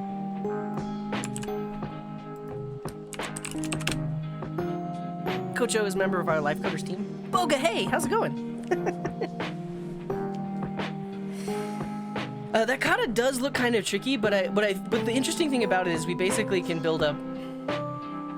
It's kind of like a tree, because we have nodes, and then each node can have sub-items. Yeah, I don't know why this is labeled as a 7Q. This seems pretty tricky. Yeah, we're not gonna do it. I'm gonna keep chatting with you all until the hype train is over, then I'm gonna take a break. This is my regular Wednesday night stream. I usually stream this time on Wednesdays. Yeah. Though sometimes it's a little bit later. Yeah. And hello, Scrambly. Okay, hey. Quick stretch. Oh, what's that? Is that a crown on a pillow? David Snyder with the bits, thank you very much. And Mog, thank you for that follow. The thing is, for those of you just joining us, I was about to go on a break. Staying up with the baby girl, she doesn't want to sleep, so I get. Oh, that's unfortunate. But you got some family time. I guess that's good. But yeah, I was about to go on a break, and then this happened. So we're here, and I've got my lo-fi remix of Thomas the Tank Engine playing. So that's that. When I come back, well, I mean, after that, we're gonna work on Hexagon Beam, which we started last time, and I didn't finish because it's pretty tricky. And thank you, Sophia, for that. Hydrate. Generate an ASCII table. That sounds fun.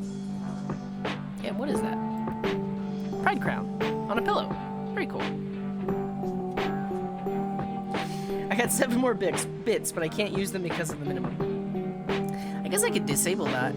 And the she-boss with a gifted sub to Ziditu. Thank you very much, the she-boss. I appreciate you. Is it good to use GraphQL on top of a Node.js API? I don't know if it's good, but it's possible. It depends on your application. But you can definitely do it. If you already have an existing Node.js API, you can just put GraphQL right on top of it. And Jamil Jojo, thank you for that stretch. What's up, Alka? Galactic Shadow, how's it going? Thank you for that follow. Thanks for being here. I actually hope you wake up early every day, because I remembered I was so bummed when I missed your stream. Well, that's good, Mint Jim. That's a positive, I guess, of hanging out here at the Coding Garden. This Mac is a 2015 MacBook Pro. It's this one. It has an a Radeon graphics card, dedicated graphics card. I got a terabyte hard drive, 16 gigs of RAM. I bought it used on eBay. Thank you, Kuzi, for those 300 bits.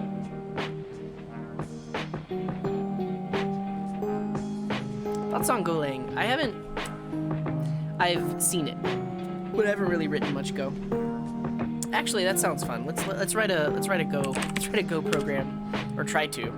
We're gonna do like a very simple 8Q kata, but we're gonna choose Go. And thank you, Dubs for that follow. All right, we're gonna do Go. We're gonna do 8Q, which is the easiest. We're gonna sort by most completed. All right, see you later. Let's End Deep. Thanks for being here. Rust for life. I can only watch your late streams, not a morning person. It's interesting. I mean, the viewership is really good tonight. I appreciate you all for being here. But usually my nighttime streams are like half the amount of viewers that I normally have in the mornings. And I think that's just based on time zones and stuff. Background music is a bit too loud. I'll go down a little bit. All right, we're gonna go to fundamentals, 8Q, most completed. Okay, we're gonna do val count. Actually, that might actually be, no. Why is that set? I want 8Q.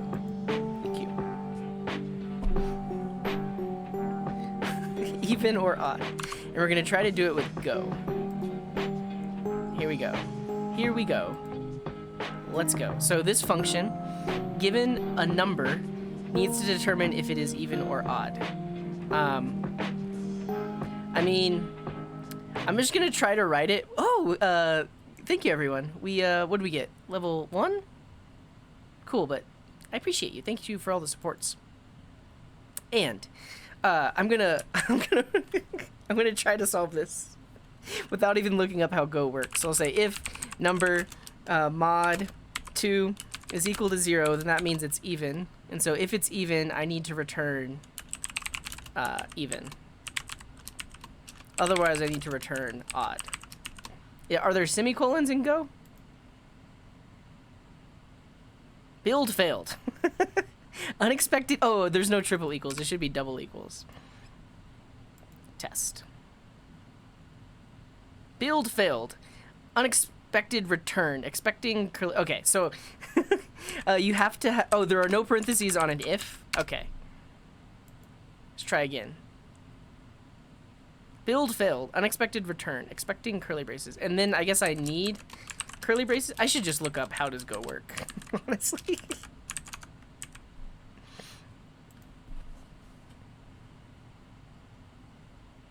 Hey, that did it. Cool. So we learned something in Go. Your if statements do not have parentheses. Slowly dissolving JavaScript code into Go. Exactly. So that was fun. I'm going to do one more, and then I'm going to take a break.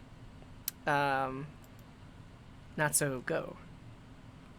Opposite number. Let's look at this one. Give it a number, find its opposite. Yeah, so just multiply by -1. All right, let's try it in Go. Code the next one and stop instead of Go. I can't one-line if statement unless I use comma OK syntax. I've never done that. Oh, Go will not compile with unused vars? Interesting. But can I just do value times -1? Oh, no semicolons. Does that work? Hey, that works. Cool. We've got basic math in Go. All right, I'm kind of addicted. I want to do like one more. Sum of positive. So this should require some iteration and some logic. Yeah, so you have an array of values. You need to only sum the positive values. I am not going to wing this one. I'm going to look up Go for loop. What's the go-to resource for Go? Is there just a Golang website? Documents. A tour of Go. Gobyexample.com.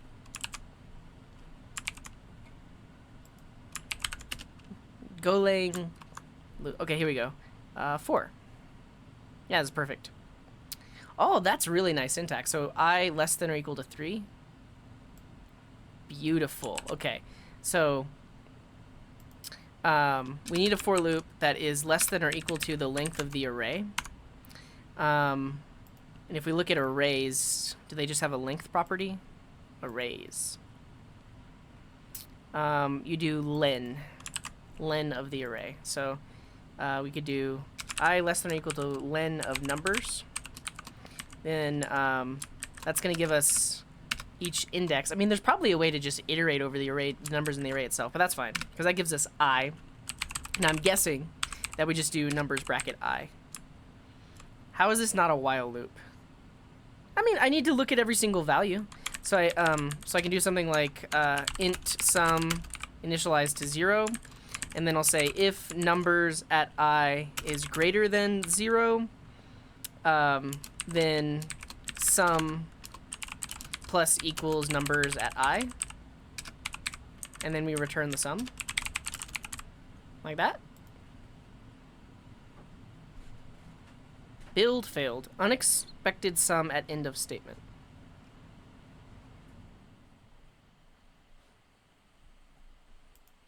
How do variables work? Do I do var? The colon equals 0. Really?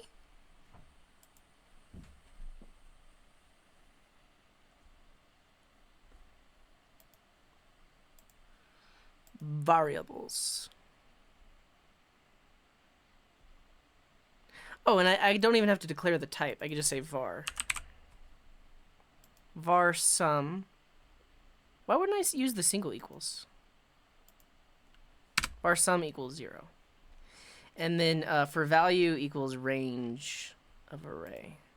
If we look back at the array example, can it do a range?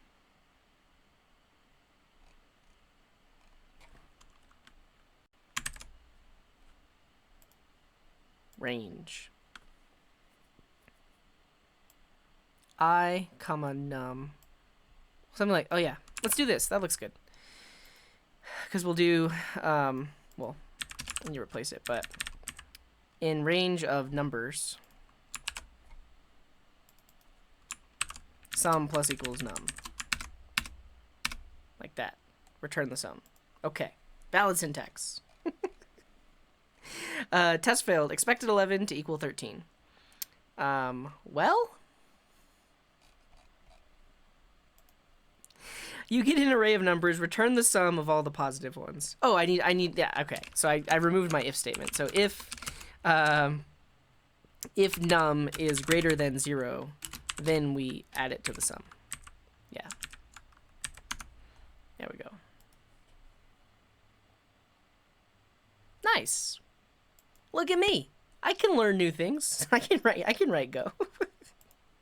All right, I'm gonna take a 10-minute break, and then when I come back, I will attempt to complete this Rust or Riot next time. Go Lang, best Lang. I will attempt to complete this kata, which I started last week.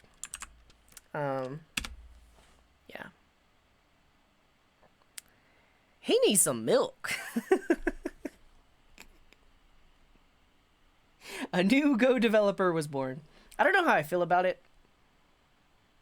It's like sort of C style, but it's not C style. I don't know. And Mito, thank you for that follow. We got another break redemption. I don't think I want to take a 15-minute break. I'm only going to take a 10-minute break. We'll hold on to that one for later. Have a look at fiber. Okay.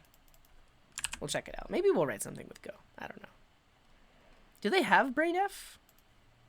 And good evening, Counterin. Hexagon. Were you here last time for this, Alka?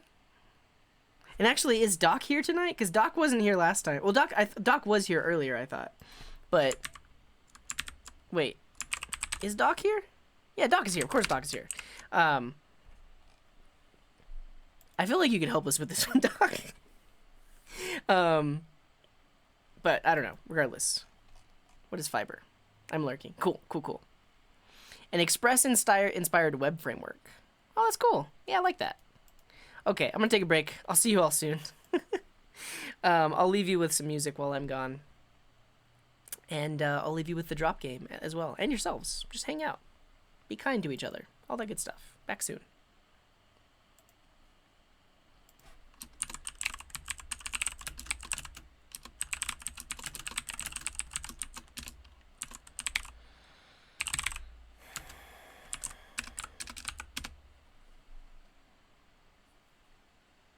You can hear me. Hi. Hi, everybody. Okay, bye.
Well, hello.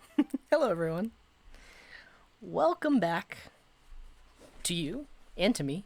And we got a few follows while I was away. Thank you very much to Resnull for the follow, and Vane YT. Thank you. Um, yeah. Yeah. Hello. Hello. um, Shiba says, what would be cool is if you added the LED lights on your pixel art desk on the break screen and they still worked with the command. Oh, that'd be, like, what if I had, like, virtual, like, little, like, pixel lights? That would be cool. I agree. Huh. Huh. Okay. Um, let's write some code. So, last week, we attempted to solve this one, hexagon beam max sum. This problem was suggested by John, who was in the chat earlier. I think he might be around. But we ran into some issues. I mean, this is labeled a 6Q, but it's pretty difficult. Compared to other katas I've solved before, I would probably put this at least a 5, maybe even a 4Q. It's because it's pretty difficult. But basically, the problem is this: you write a function that takes in two values. You have in, which is the length of each side of a hexagon. And then you also have sequence, which is a sequence of numbers that will be used to fill that hexagon. So in this case, in is 4. So you generate a hexagon that looks like this. It has 4 hexagons on each side. And the values that fill it go in the order of the sequence. So 2, 4, 6, 8, 2, 4, 6, 8, 2, 4, 6, 8, 2, 4, 6, 8, 2, 4, 6, 8, 2, 4, 6, 8, 2, 4, 6, 8, 2, 4, 6, 8, 2, 4, 6, 8, 2. So given these two values, you first must generate the hexagon. Easy enough. We solved that problem last time. Somewhat of a tricky problem, but we solved that. We can generate the hexagon. But now the problem that you need to solve is, given this hexagon, you must calculate all of the sums of every beam. So you must calculate the sum of every horizontal row. Yeah, here we go again. Calculate the sum of every horizontal row, and that was pretty easy to do. We got that completed. Now where we left off last time was calculating the sum of each diagonal, because figuring out what these diagonals are was proving to be very tricky for the way that I was trying to do it. So we're basically right now trying to find the sum of all diagonals, and that's 4 diagonals. Then we hopefully can apply that logic to find reverse diagonals as well. But you find the sum of every beam, and your function must return what is the maximum sum of any of the beams included in this hexagon. So that's what we're trying to solve. And it's pretty tricky, but let me bring the code up. We are in last episode, which is episode 51, in hexagon here. We actually have some tests. So if I run the tests, they are not passing because we have some basic tests for checking our diagonals, making sure that we're calculating the right diagonals, and we are not. So we need to fix that. Yeah, and it is a math question, but the programming part is really like creating arrays and summing arrays, iterating. There's probably like a mathy way to solve this. I don't really know. But Gonzola, thank you for that follow. And I'll show you the code. So we created a few functions. The first one is create hexagon. And this is just a function that, given in and the sequence, will generate an array of arrays to represent that hexagon. So that was the first problem we solved. We wrote tests. We proved that it works. Great. Then we have a function called SumBeam, which takes in an array which represents a particular beam and then just sums it up. That's also fairly easy. Now, we need to get all of the forward diagonal beams, and this is where we left off. This is broken somehow. And the way I'm basically trying to do it is I wrote out, given that that hexagon in the example, what do all of the beams look like? And what is that second value? Oh, no. What are the indices, basically the coordinates of each of the values that make up that particular beam? So this is the first forward diagonal, the second forward diagonal, the third. And I was trying to extract a pattern by writing out what it was from the example. Like if we look in their example, this is technically 0, 0. This is 1, 0, 2, 0, and 3, 0. So we wrote out the indices of each of the values in the beams for all of the beams. And where it was breaking, Milky Dev is using my VS... I mean, it's not my VS Code theme, but that's pretty cool. But where it broke is in this last item. So I think in our test, we have a test for when n equals 2. Actually, do I have a lint file? I'm gonna create a linter file because the things are weird right now. Got a bunch of linting errors. And lore, thank you for that follow.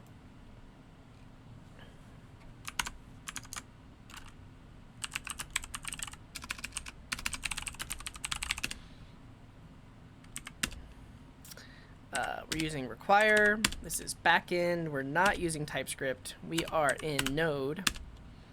And we're just going to use the Airbnb style guide.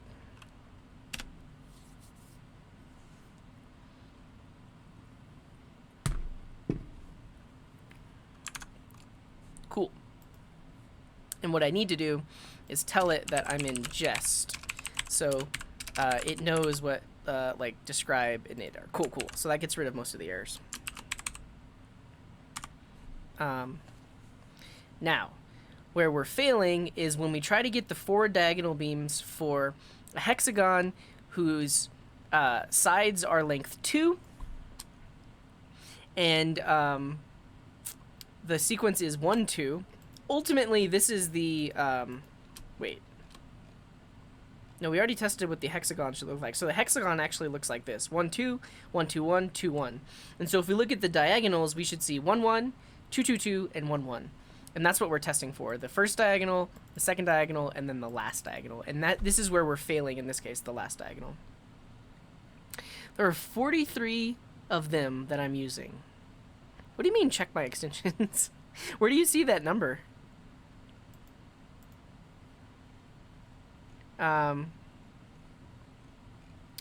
Yeah.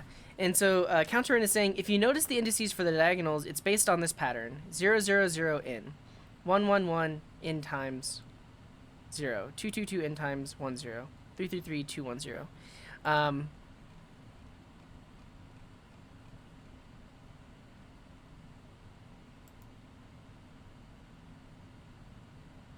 1, 1, 0, 2, 2, 2 is 1, 0, 3, 3, 3, 3, 2, 1, 0. Yes. Yes. And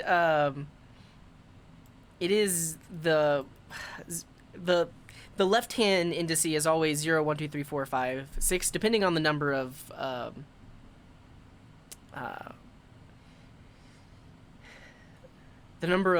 rows that we're looking at, I guess. Yeah. And the way I implemented this was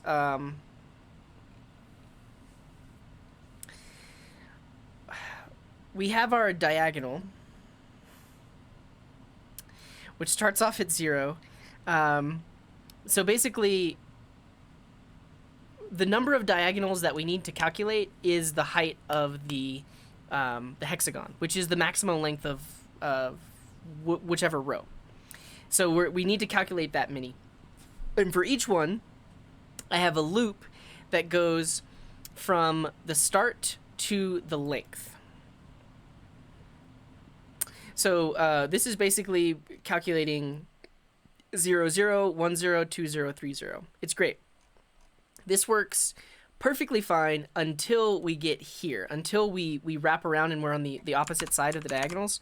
So if we're looking at, yeah, once we start to calculate the diagonals, like here, I think. I don't know, this problem is hard. Thank you, Andrew, for the hydrate. I think I'm going to set a timer for 7 minutes. If I can't figure out the current solution in 7 minutes, we have a backup plan, because last time it was recommended to us to potentially figure out the diagonals using padded arrays instead. So right now I don't have any padding, like each row is the right length. But what someone demonstrated was if you pad the rows with zeros, it's really easy to calculate the diagonals, because then it's just straight down for forward diagonals and then for backwards diagonals. And this will be a lot easier to implement than what I'm doing right now. Right now what I'm doing is like a complete mess. So if I can't figure it out in 7 minutes, then we're going to switch to that solution. That's the plan. And thank you, Joe John, for that hydrate.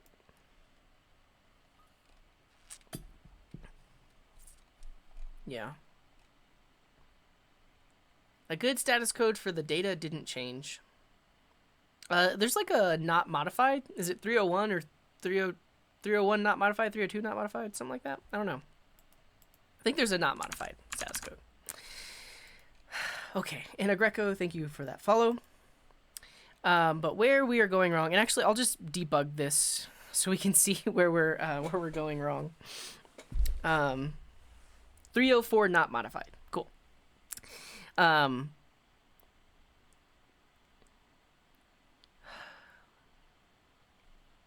Because in this case, we're trying to calculate this last diagonal. So I starts off at 1. Should grab the first value. And we can see in my failed tests, what are we actually returning? We don't use TDD, but we do write tests. We're pragmatic about our tests. In that we don't test first, we test afterwards. And we test what we think should be tested. You can reverse both the list of lists and apply those indices and reverse each list inside the list of lists. I know you're trying to be helpful, but this doesn't... I don't really understand what you're saying.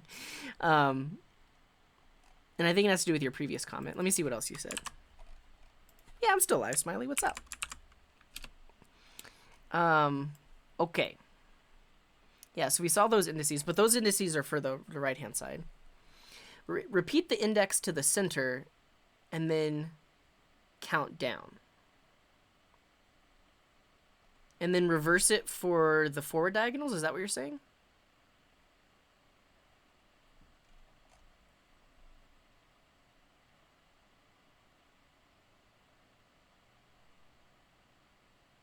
Yeah, so if I know what the length of the current beam should be, then that actually would make it a whole lot easier, huh? Yeah, and Maple, I am writing tests for this just because it's tricky, and I'm testing like individual cases, which is helping. Because right now, our last array has only 1 inside of it. Instead of 2 1s. So we're missing that last value. And I mean, I thought the last time I need like a special condition. Like,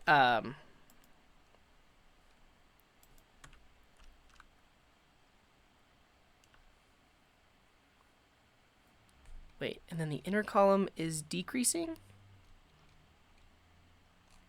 Yeah.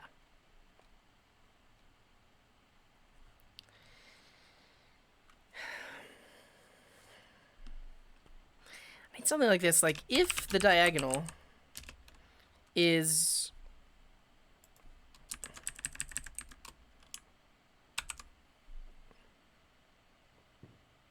greater, then we actually go greater than or equal to.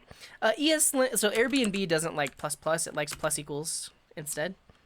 I think this is the fix, and you can so if the diagonal is greater than... Okay, no, so this is actually the opposite. So we take this for loop, and then if it's greater, then we go less than or equal to the current length. And I think this fixes it? No, it doesn't. Cannot read property -1 of undefined. Maybe it's the opposite case. Less than or equal. Here.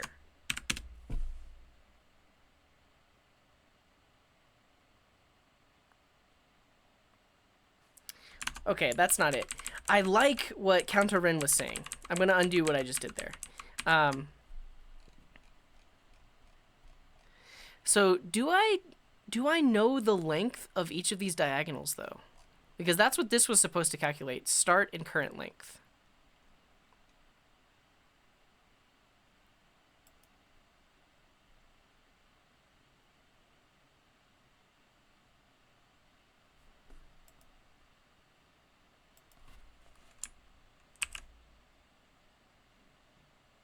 I know the length to the center.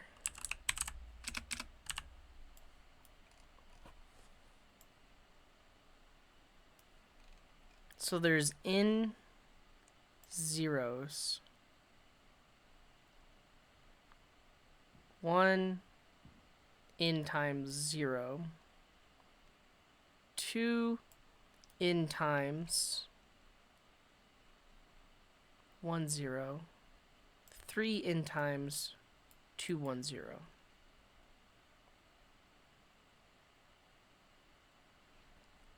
And then it gets a little bit different, though, because then it becomes 4 3 times 3 2 1. 5 twice 4 3 2. 6 5 4 3. All right, I'm just giving. I'm giving up on this type of solution. I'm gonna go for the padded arrays. Yeah, and thank you, B Diggity. Thank you for that follow. I just can't wrap my mind around this. I'm gonna keep the code there, because I don't know. We wrote it. You can look at it if you want to, but I'm gonna write a new function that actually pads the arrays.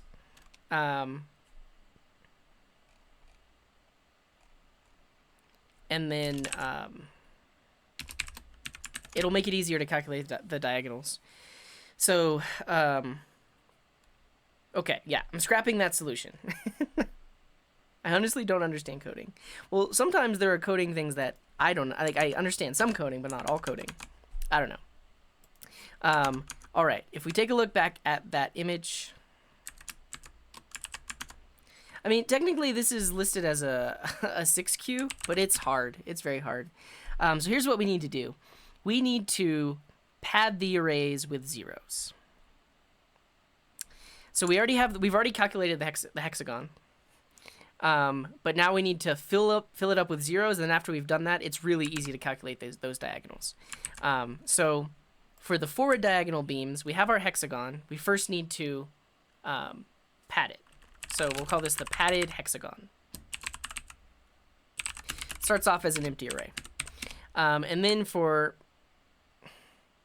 technically, we can just map over the hexagon. Not that. Hexagon.map. So this is going to give us each row. And to pad it, we're going to return row.concat. We need a certain number of zeros that we pad onto the end of it. And we know the maximum length of the hexagon, which is the height. How did we calculate the height before? This. 2 times n minus 1. So this is the maximum length. And to concat it, we then we do row.length. Well, the number of zeros that we need is row.length minus the height. No, height minus row.length.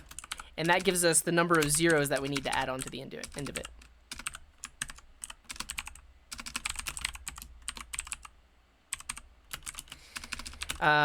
Cool. So we need to concat an array that's length num zeros. And then we fill it with zeros. And that should do it. So I'm actually going to put this into a separate function so I can write some tests for it. So we'll say function pad hexagon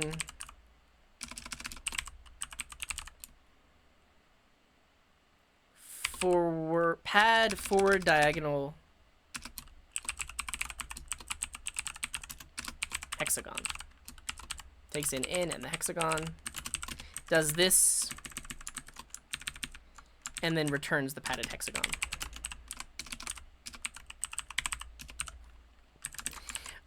So now we can write some tests that makes sure that we are padding it in the right way. So I'm going to describe this function, pad forward diagonal hexagon, and we're also going to export this so that I can test it. Pad forward diagonal hexagon. And we'll say it should pad the rows with zeros. And we can do this. We're going to create a very simple hexagon. And then we're going to get the padded hexagon, which is this function, pad forward diagonal hexagon. So we're going to bring that in here.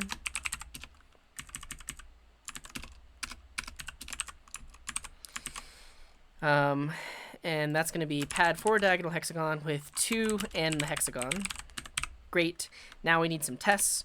So we're going to expect that the padded hexagon at 0 to be an array with 1, 1, and no. 1, 2, it's basically this, but padded with zeros. It's the original hexagon, but padded with zeros. So this just becomes padded hexagon, and this should be 1, 2, 0, and this should be 2, 1, 0. So that's what we're expecting. Does this work? Tests are running, I think. What's happening?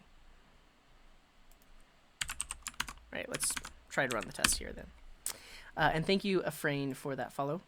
Much appreciated. Identifier get forward beams has already been declared. But it's a function. You shouldn't complain about that. I'll comment this out, but I don't know why Jest is caring that I'm redeclaring a function. That should be okay.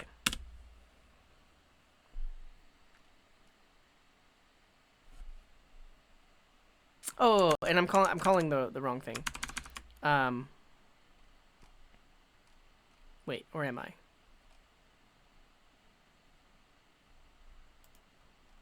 Basically, I don't want to run these tests right now. But this test is passing, so we're padding it with zeros, which is great.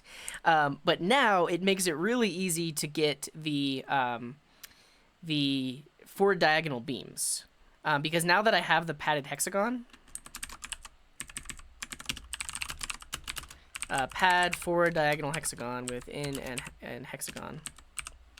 Now that I have the padded hexagon, each of the diagonals is just the columns. It's just the columns without the zeros. Yeah, so I just need to iterate over each of... I need to iterate up to the number of rows. So we'll have a for loop that says row num starts at 0 and goes up to the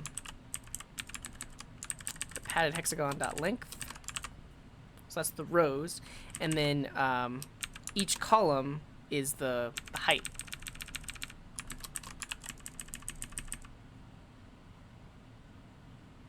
Who's laughing? Why are people laughing? What?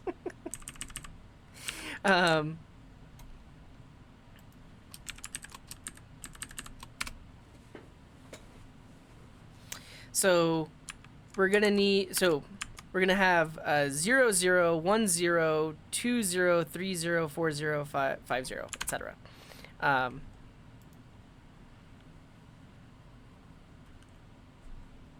Cool, and thank you, Fluffumi. Thank you for that follow.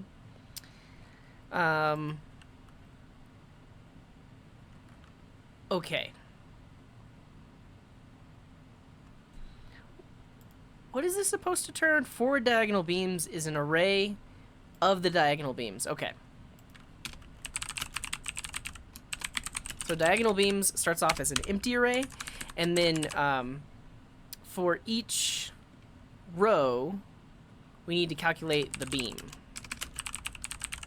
like the diagonal. So we're going to say we need a loop that goes from, actually, do we want the, no, we want to iterate over the columns. It's a lot of hours. What's up, Larry? And thank you for that stretch, legendary ACP. But I did this in reverse. I need to iterate over the number of columns first, because I want to go in this direction. And for each column, I calculate the given diagonal. So we do something like this. And this goes to... this is the column number. And the column number is less than the height. Column number plus plus. In the example, the top and bottom halves of the hexagon are padded on opposing ends. Did your test check for zeros on the end on the top and bottom, or am I crazy? Oh, I tested a very simple case, and I'm not accounting for that. So thank you, Acid Spark, because you're right. When the value is greater than height divided by 2, I actually need to pad at the front instead of the end. You're totally right. You're totally right. Yeah. Thank you, Medusa, for that follow. We need to account for that. Okay, our tests technically, like, this test case passed. This one? What an annoying problem. You're not wrong. But we need to test for this scenario. Yeah, I did miss a joke. Yeah, I need to pad at the start and the end, which I'm not doing, which is why I need to do that now.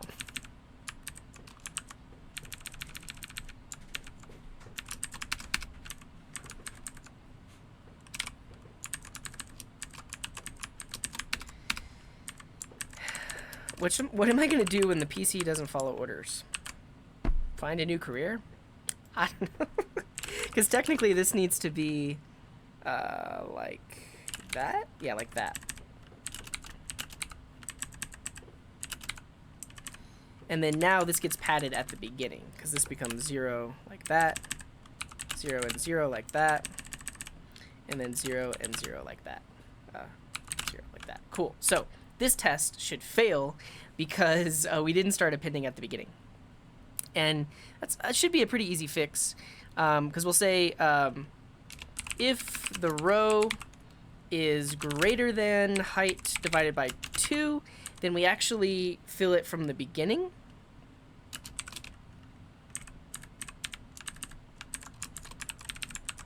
So we'll do this dot concat row.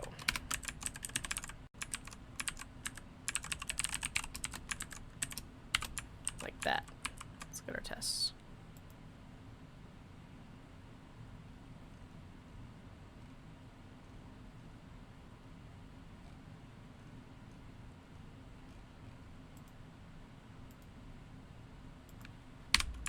Greater than or equal to.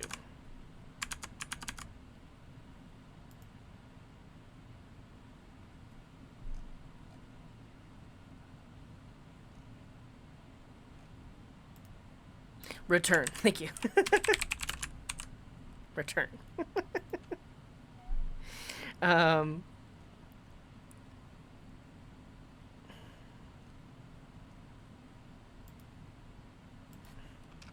Greater than. No padding on the equal line, so that doesn't matter, right?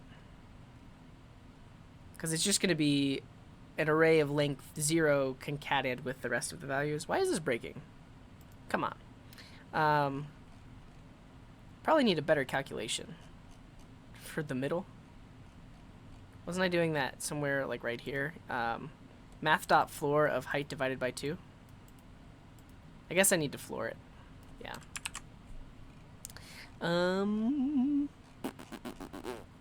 We'll get there right here.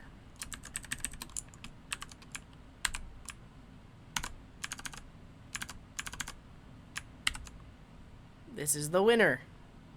No, it's not. Why? Why is it so? And thank you, Obi. Obi Obsidian Bro. Obsidian Bro. Thank you for that follow. We got some other follows too. UV Catastrophe, welcome. And you, welcome. I missed things. And hello, Pori Dev. Welcome to the show. It's supposed to do what I tell it to do, and then it doesn't. Sure. I personally turn off numlock and use numpad. It's a reasonable thing to do. Owl, I am Root, says, been lurking on your YouTube channel. First time tuning in. Just wanted to say hi. Well, hello, Owl. Thanks for being here. And what's up, Jordan the Coder? Yeah. And Thrasher Do. Finally caught your stream. Been loving your YouTube vids. Sweet. Thanks for being here. I'm struggling. I'm struggling, but thanks for being here. Height greater than Bitwise? No way. Wide to a B. Thank you for that follow. Is there a use in Code Wars and the like for trying to learn fundamentals and get a junior web dev job? I can never tell if it's a good idea to be running katas or whether I should be building portfolio projects. You really have to do both. The one thing that code katas can help you with is taking a problem and then breaking it down into a more solvable problem. It's good practice in that. The problems that are like very math focused aren't very similar to what you're going to be doing on the job as a web developer anyways. But like I said, they are good practice in taking a problem statement, understanding what the thing is actually asking for, and then taking that problem and potentially breaking it down into smaller sub-problems to solve the problem that you were given. Because that's what we do as developers on a daily basis. Whether or not it's like this weird hexagon stuff. Those same principles apply to the real world. But I would say you should focus on both. So wake up in the morning, drink some coffee, do a couple katas, spend a couple hours on a portfolio project, do another kata, work on your portfolio project more, just spread it around. And Dan Geek, thank you for that follow. And hello, Full Stack Overflow. Thanks for being here. Yeah, what's up, Cat and Jack? Nice! Glad to hear it, Terminal Bash. I guess you got some Johnny 5 going or something like that. In hindsight, thank you for that follow. This is not a 6Q. This is like a 4Q. Yeah, so I'm still somehow appending it at the end. Do I need the opposite logic? I'm just trying random things now. No, I don't.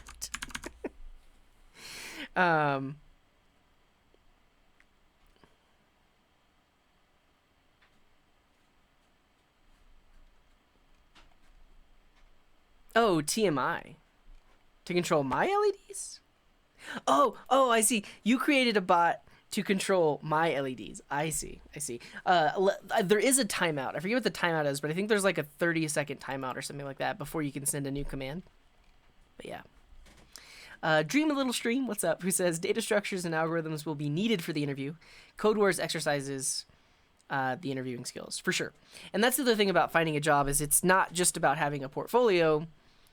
You also need to be able to interview, which is actually a distinct skill from actually working on the job, which is unfortunate, but that's how a lot of companies run their interviews. They're basically testing your interviewing skills, not necessarily your ability to work a particular job. We did the best that we could. I reviewed as many projects as I could, but I really don't have the bandwidth to review them anymore. But all of that content is there. People can still use Seedling School Project as a base for like starting a project, that kind of thing. Nice. How many Q if you do it the full mathy way? I don't know. Distinct skill indeed. Yeah, I did it on stream. If you just search on YouTube, Coding Garden Arduino, you'll find it. And Owl, I am Root. Thank you very much for that sub. Much appreciated. I appreciate you. All right, what am I doing wrong? What am I doing wrong? Let's debug this thing. Let's go.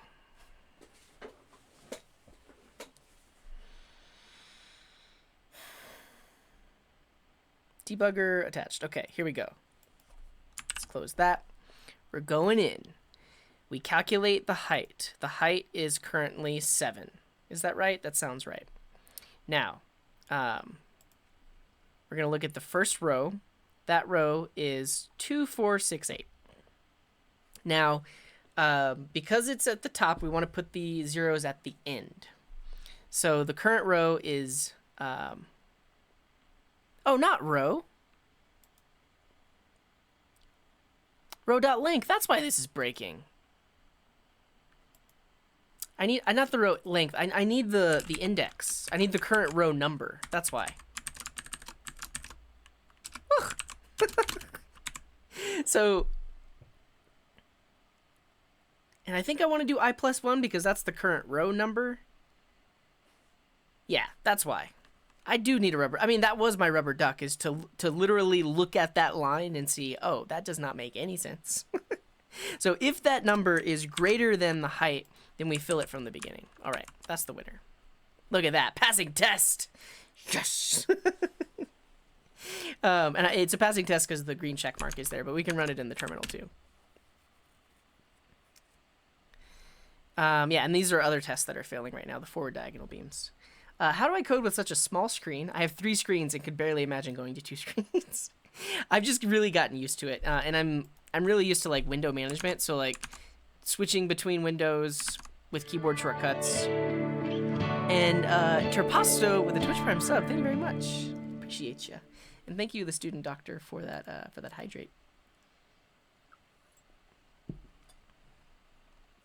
Do I have a #1 recommended resource I give to newbies learning vanilla.js?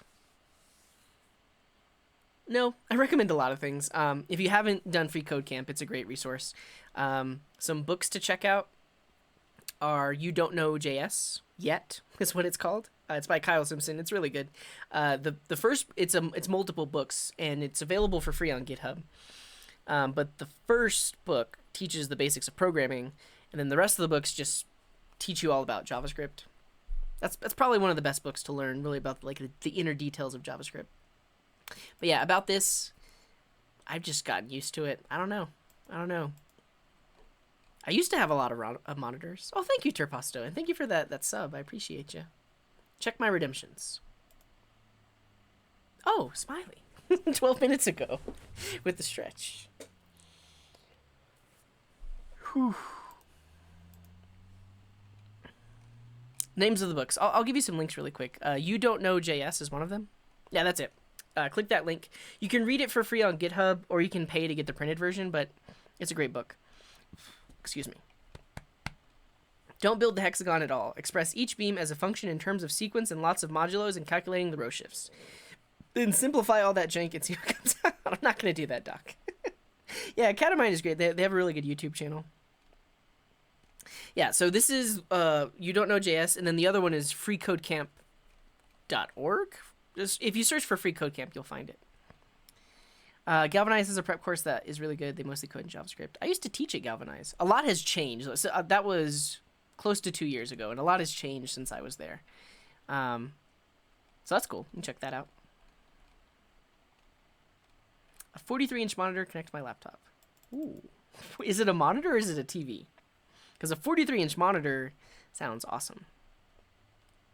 Yeah, Eloquent JavaScript is pretty cool, and it's also free to read. However, for beginners, it sometimes can be a little terse, a little hard to parse. Thank you for that hydrate terminal bash. My drink is almost gone. But I'm so close to solving this problem. Just you wait. Which JS framework would I recommend a beginner to start with? It depends. If you want to get better at JavaScript and you want to get a job, probably React. But you should look at the job postings in your area of the world and see what they're asking for. But React is extremely popular. If you want to have a good time and you want to write less code, then I recommend Vue.js.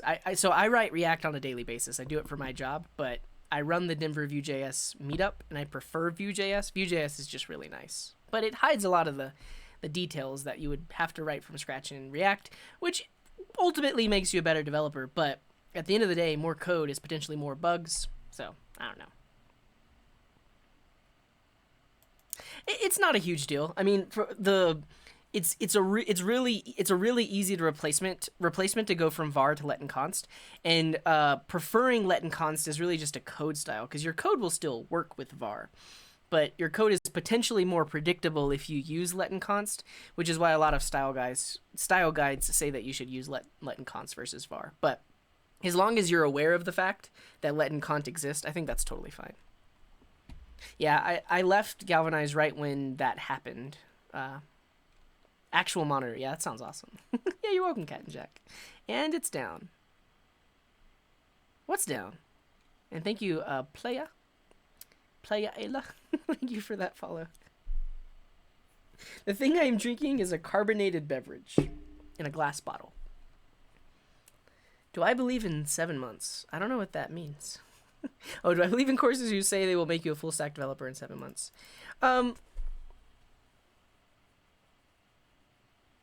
It's possible.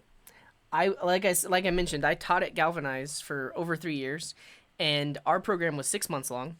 And there were people that would come in that had little to no programming experience, and they would get hired as software engineers, web developers. It's more, they're more.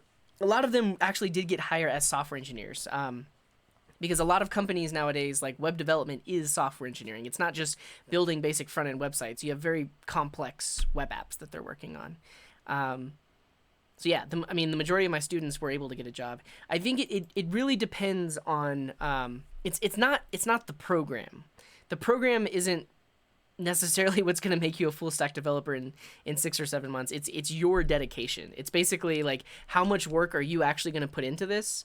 And, yeah, because that's the thing. Like, if you work hard, you can make it happen. You can't just expect to show up to class every day and they're just going to turn you into full stack developer. Like, you gotta show up.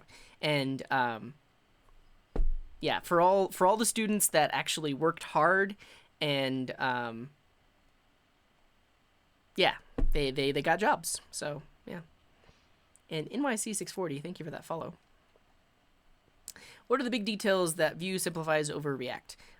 So instead of having immutable state, you can actually mutate state, but that's totally fine because Vue adds change trackers behind the scenes. So you can just change your state values and the UI automatically updates. You don't have to worry about set state calls. You don't have to worry about calling set state in attempting to get the previous state so that you can update the next state. You don't have to worry about spreading state. You just directly modify your state and the Vue instantly updates. The other thing is like nice little utilities that are directives. So like iterating over list of data, instead of using an array map, you just use a directive like v4. The other thing is binding data to inputs. So in Vue, you just use a directive vmodel. In React, it's kind of like the vanilla JavaScript way. You add a change listener to the input, and then when the change listener gets called, you call set state. So there's a lot more boilerplate required in React, whereas in Vue, it's just a single directive. What else? That's mainly it. There's a lot of other little directives like that, like vif, vshow, where it's really nice to look at compared to React, where you would do something like a ternary for conditional rendering, which can look kind of ugly. Yeah.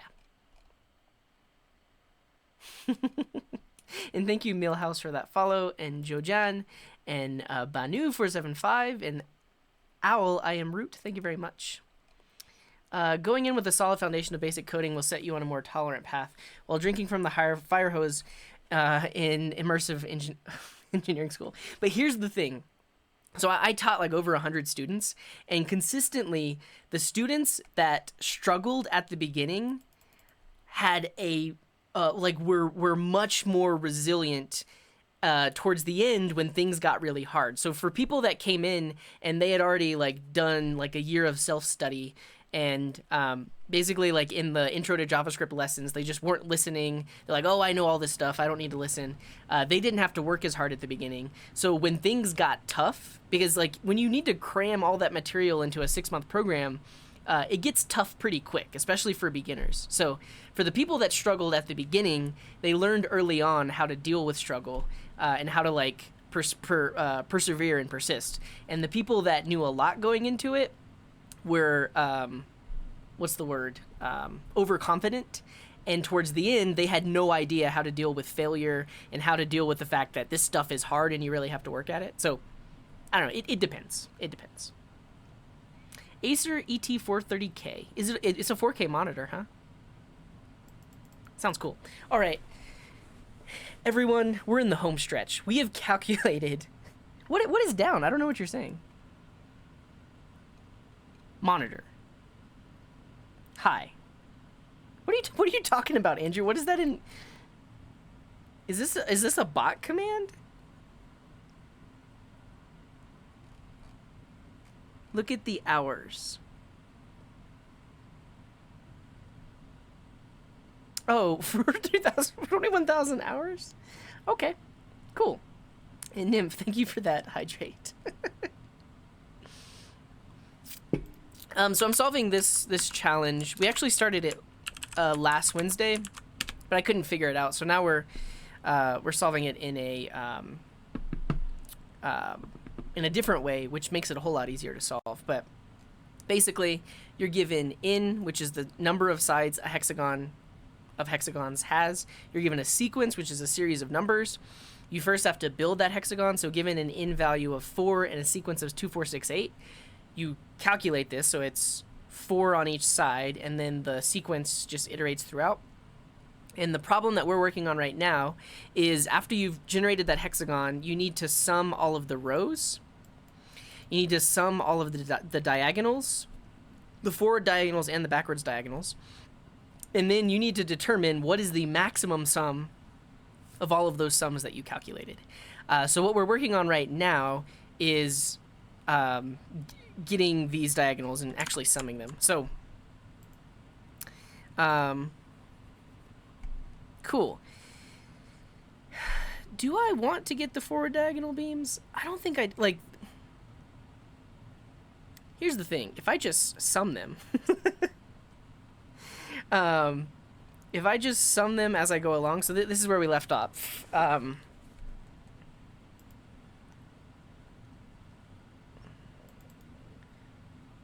Let's do this. Get forward diagonal beam sums. Because if I sum them as I go along, I don't have to account for which of the zeros do I leave off. I just include those zeros in the sum. So yeah. Pad the forward diagonal hexagon. Great. Then we have the diagonal beam sums. We start at column 0. Because basically what we're now calculating is this. And this is going to be the first diagonal. So we have column 0. We have the number of rows. And then we'll just say diagonal sum equals 0. And then we'll say diagonal sum plus equals the padded hexagon at column number and row number. And then after that, we say diagonal beam sums. We're going to push in that diagonal sum. And then we return the diagonal beam sums. And then now we can write some tests to check those sums to make sure that they're right. So.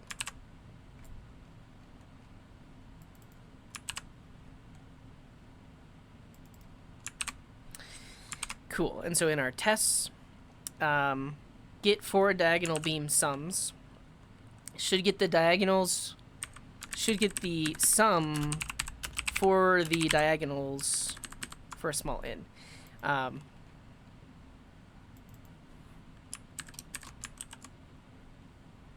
So we do this, we pad the hexagon.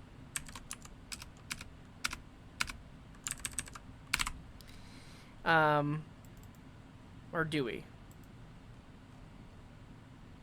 No, we don't. We just call get forward diagonal beam sums.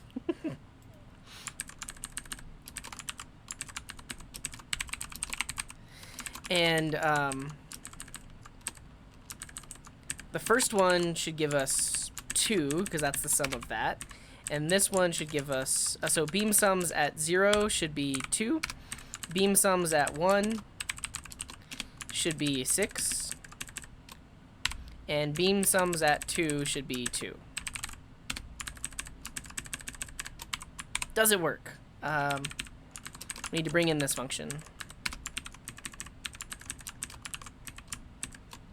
Max hexagon beam? No. Does not work. Expected 2, received 3. Well, that's not good. Because I guess I was calculating the diagonal here. Oh, we broke our function.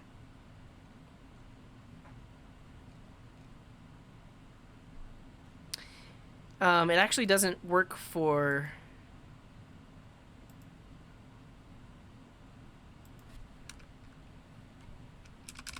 This is wrong. It should have been 0, 2, 1. Cool.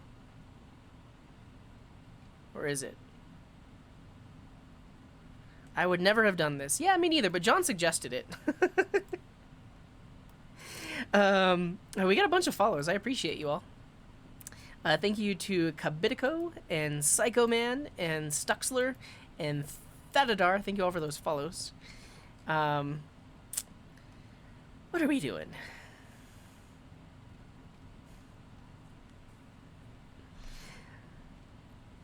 What if you genuinely have a server that's been continuously running since 2017?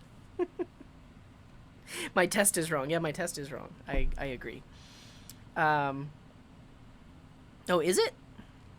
Like the sum is wrong? That's possible. And thank you, Jimmy James, for that follow as well. Okay. It should be 2, 6, and 2. 2, 6, 2. Cool. And I'm going to debug this really quick. I just want to see what's in those actual beam sums. Debug.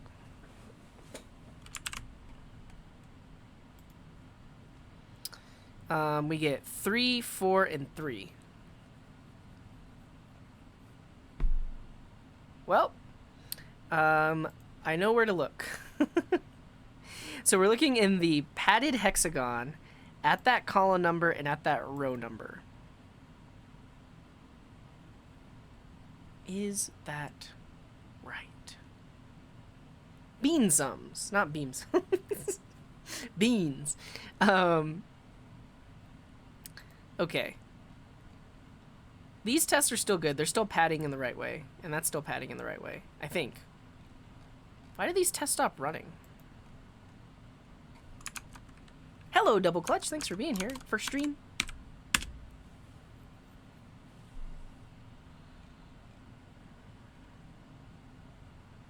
Yeah, so those two are passing. And then this one fails. I don't know why my editor isn't running these tests. Working on jQuery homework. That sounds fun. jQuery is fun. Okay. Do I know someone programming in Python? Time Traveler. Check out BeginBot, and he definitely programs in Python. And Bob2690, thank you for that hydrate. I appreciate you. And thank you, probably me, for that follow. Yeah. Shout out BeginBot. He writes a whole lot of Python. Definitely check him out. Alright, what are we doing? Acid Spark said something. Are the columns and rows reversed? Possibly? So the column number is equal to the height. Actually, it's a square at this point, isn't it? 7. 1, 2, 3, 4, 5, 6, 7. Yeah, it's a square. So technically, we just need 2 loops that go to the height. I mean, technically, the length is the same. But But so this should technically be 0, 0, 0, 1, 0, 2, 0, 3, etc. So 0, 0. Oh, that's where I went wrong. It's not 0, 0. It's row number, column number. Because then it becomes 0, 1, 1, 0. Yeah, that's the winner. There we go. We've done it. We've done it. Okay, yeah. The tests are passing.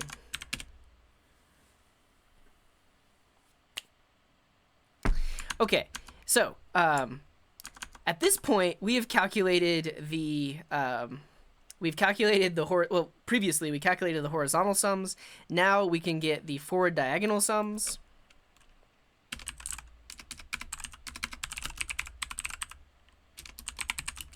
And that's going to be this function we just wrote, get forward diagonal beam sums. Now we got to write the same function, but to do the backwards diagonal sums, and then we are done.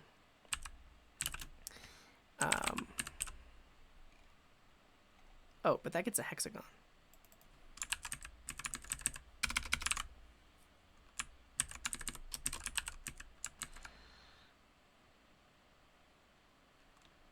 Can I do multiple? No. That's not valid syntax, is it? I want to spread two arrays as arguments to a function. I could spread them into an array and then spread that array. Or actually, it'd probably just be nicer to do spread horizontal sums dot concat forward diagonal sums. Cool. All right, we're almost there. The last thing is we need the backwards diagonal sums. And then we'll say get backward diagonal sums, which doesn't exist yet. We got to write it. And then we'll also concat that, and then we'll be done. We will have calculated all of the possible sums, and we find the maximum sum of all of those. But now we got to implement this function, get forward diagonal beam sums. No, get backward diagonal beam sums. I'm just going to copy this, because it's going to be very similar. Backward. And then we want the pad backward diagonal hexagon. And that is going to be very similar to this function, but different. It's going to pad it in a different way. Pad backward diagonal. And then we'll figure this out. To do it.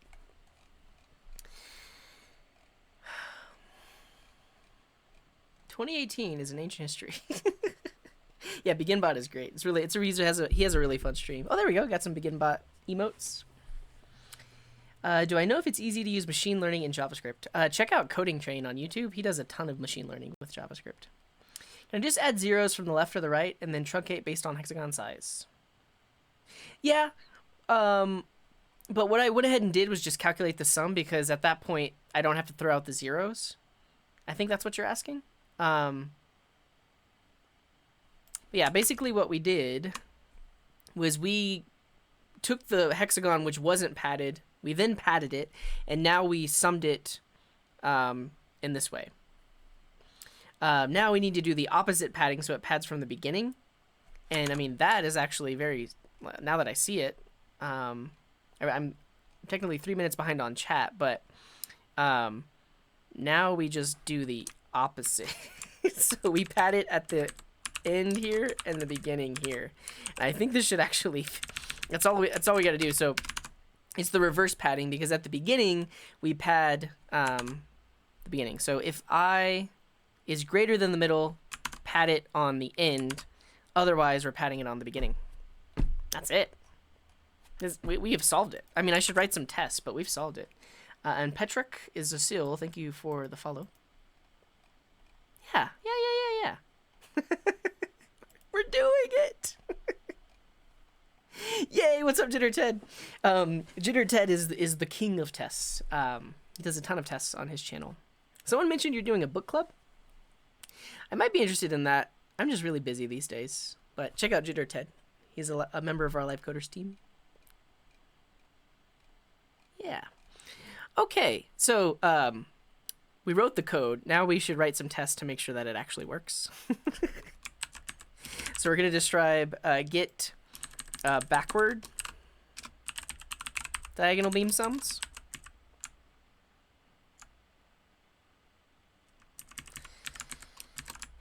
And then we need to export and import this function.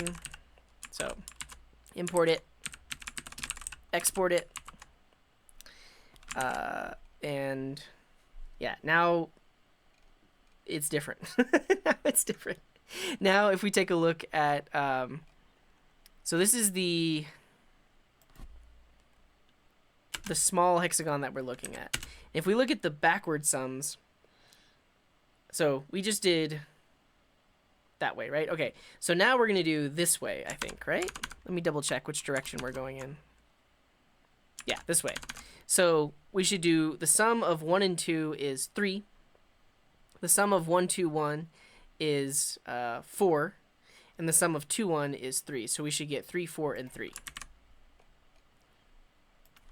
3, 4, 3. I think it's a passing test. We just don't see a check mark. I'm going to run it in the terminal. And thank you, Manuel, for that follow. Yeah, we have a passing test. Great, great. Did somebody do the define LED command?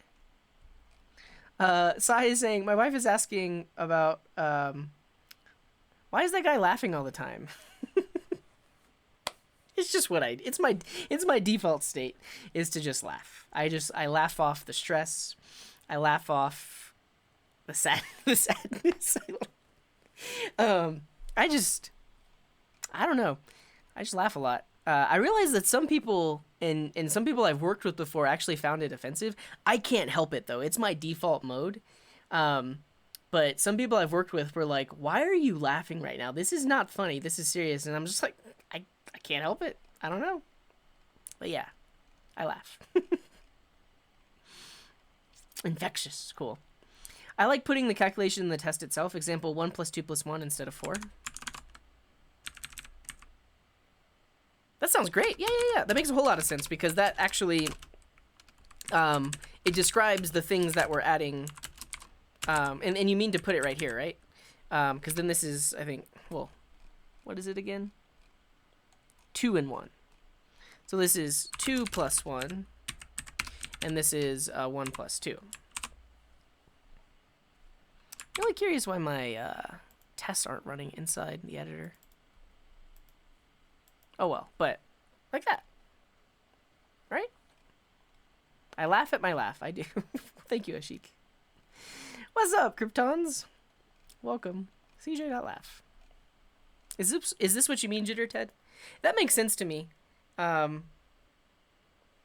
So that, and then it's just not like a hidden number. It's like these are literally the values we're adding from the diagonals.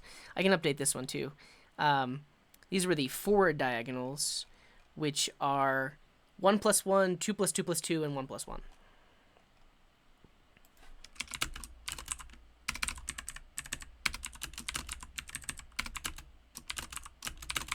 I think the hardest part I have with testing is, for one, I mean, I think everybody has this problem, but figuring out what to test, and then also, like, testing it in the right way, in the way that makes the most sense. Testing is hard.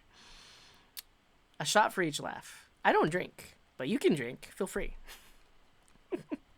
This is a code kata problem. This is this problem you can check out. We're almost done, too. I mean, technically, I think we are done. We just need to write some tests to make sure that it actually works, but I'm pretty sure we're done. Was it difficult to make the transition from a normal layout? 60%? Oh, you mean on my keyboard? I know nothing about mechanical keyboards. I just got this one because it looked nice. And I did like the compactness. Like, I don't like keyboards that have a numpad or anything like that. But, I don't really have to make a transition. I like the sizing. Yeah. Simulate an elevator. Somebody submitted that problem before. Isn't it better to write tests before code? It's relative. That's where TDD comes from, is you write the tests first, and those tests are failing. So then you can be sure that the code that you write actually makes those tests pass, because otherwise, if you immediately have a passing test, you don't know if it really is a passing test. But the way that I prefer to test is to like build the system, understand what parts of it really need testing, and then write those tests in to make sure that when we refactor or when we change things up, those scenarios still are satisfied, which is a different way of thinking about it. But I think if you always write your tests first, you can potentially get into like a trap of thinking that you've thought of all of the edge cases when you really haven't. You've only tested for the things that you've tested for, not everything that's out there in the real world. I don't know. JitterTed can probably tell you a whole lot better. And I think JitterTed actually does like TDD, though. And Green Grays, thank you for that follow. I was doing the calculations of my dice game scoring, and I was like, why am I doing that math? That's what computers are good at, yeah. And I like what you mentioned, though. It makes it look... it makes it very apparent why we're testing for that number, because this is literally the sum of a given diagonal. Yeah. Hello, GNXDev.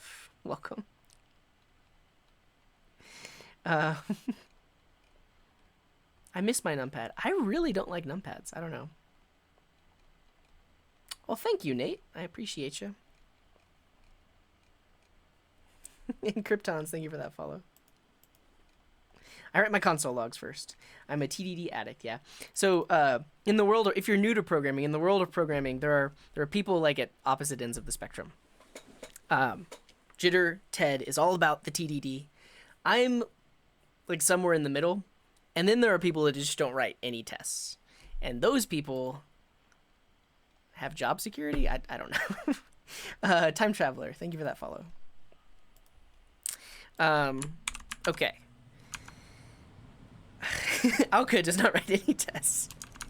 What are we doing? Okay, so I think my function actually works. What we need to do now is run these last few tests here, which actually test for finding the maximum possible sum. So I've uncommented it, and does it pass? Dang. Oh, max hexagon beam is not defined. Okay, that's a good sign. Just testing in production. Oh, I didn't actually import the function. That's why. Well, let's import that function and then just watch these tests pass wonderfully.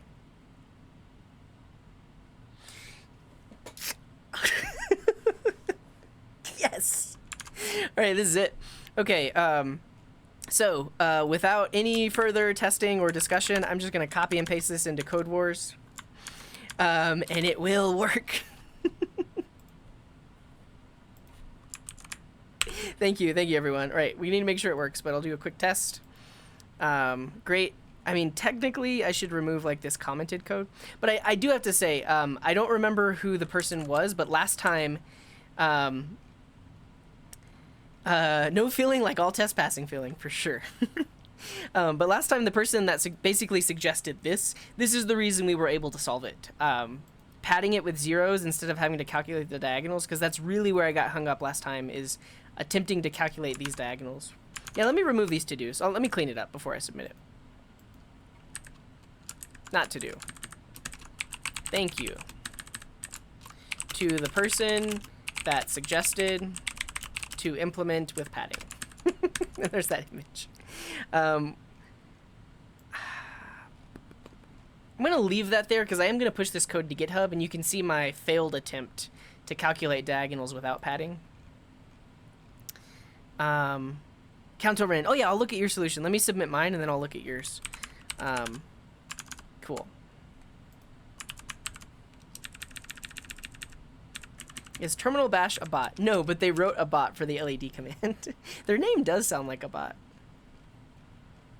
I'm going to remove these comments, though. Or this commented code for the submission. This code will still exist on GitHub.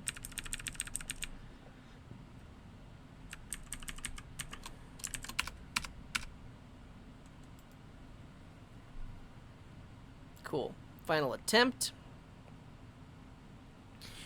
Whew. The fact that this solution didn't time out is very exciting. We ran 113 tests in about 2 seconds, which is cool. All right, final submission. Yeah, and then we'll check out counter-rins.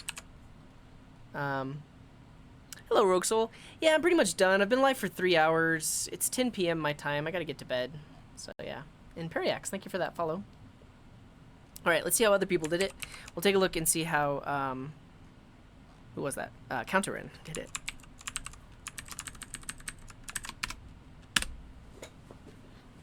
Solution has been withheld. Since you have not yet solved this kata. But I have! I have solved this kata. What are you talking about? Try again. 404. What? Let's sort by newest. 10 out of 10. But I haven't solved it in Haskell. Is that why I can't see it? That is why I can't see it.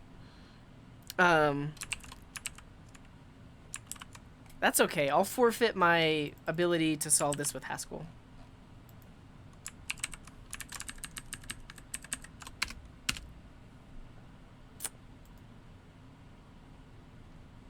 Wow. Wow. I've talked about it before, but it's really hard for me to read Haskell code. Well, let's take a look. So, max hexagon beam is a function that returns an integer, that takes a function that takes an array of integers that returns an integer. I don't know.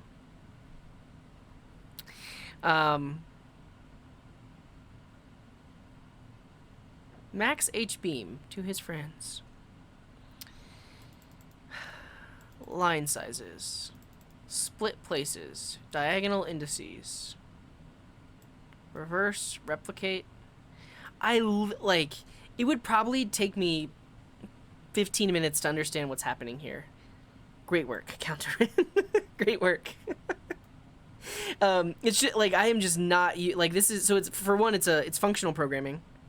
And so there's a lot about it that, is very new to me, and I don't know how to read it. But I appreciate you. Thank you for sharing your solution. Take an int and a list of ints and return an int. Okay, so the right-hand side is what it's going to be returning. But this is like a function that takes in an integer, a list of integers, and returns an integer. Okay. But even so, there's other weird stuff happening down here. Okay. Let's look at some other JavaScript solutions. So the thing is, I could have cleaned up my solution, like this pad forward diagonal hexagon and pad backward diagonal hexagon. These functions look exactly the same. I could have refactored this to like use the same function. Okay, it's the same thing I was trying to do, like the original way where I was calculating the diagonals. Is that what you're saying? Okay. I'm still just nodding my head. I still don't know what it does. Cool, but let's see how other people did it. Overlord did create hexagon, sunbeam. This looks exactly like my solution. I think they solved it. They solved it almost like my code. Yeah. This person watched me. This person watched me last week, and then they fixed it. But this is actually fun to see, because. All right, see you later, Kuzi. Thanks for being here. Let's see what they did to fix it, though. Okay, they're incrementing current column out here. This could have been you, yeah. Well, I mean, look at it. This is my exact code. The only thing different about it is that it works. And so, kudos to you, Overlord, for fixing it. But what did they change? Diagonal. Oh, start plus current length. Did I do that? Let me look at my code. This is the commented code. Yeah, I'm doing start, I is less than current length. If I is greater than inner column subtracts. This is literally the only thing they changed. Start plus current length. Great work, great work. Why weren't you here tonight? Why weren't you here to tell me how to fix my code? We literally could have saved like 45 minutes if you would have showed up, Overlord. I hope you watch this VOD on YouTube. Cool. All right, Junior, let's see what they did. A lot of stuff. All right, I'm gonna sort by best practices. That's a lot of comments. Okay, I'm done. I'm just gonna close this code. Great job, Count Ren. One day I will understand your code, but I'm not very good with Haskell. Okay, I can do that. I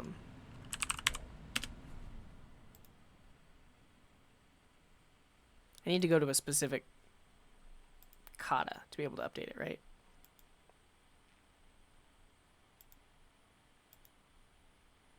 Dashboard.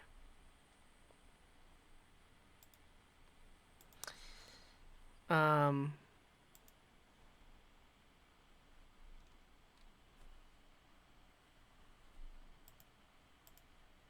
do I update it?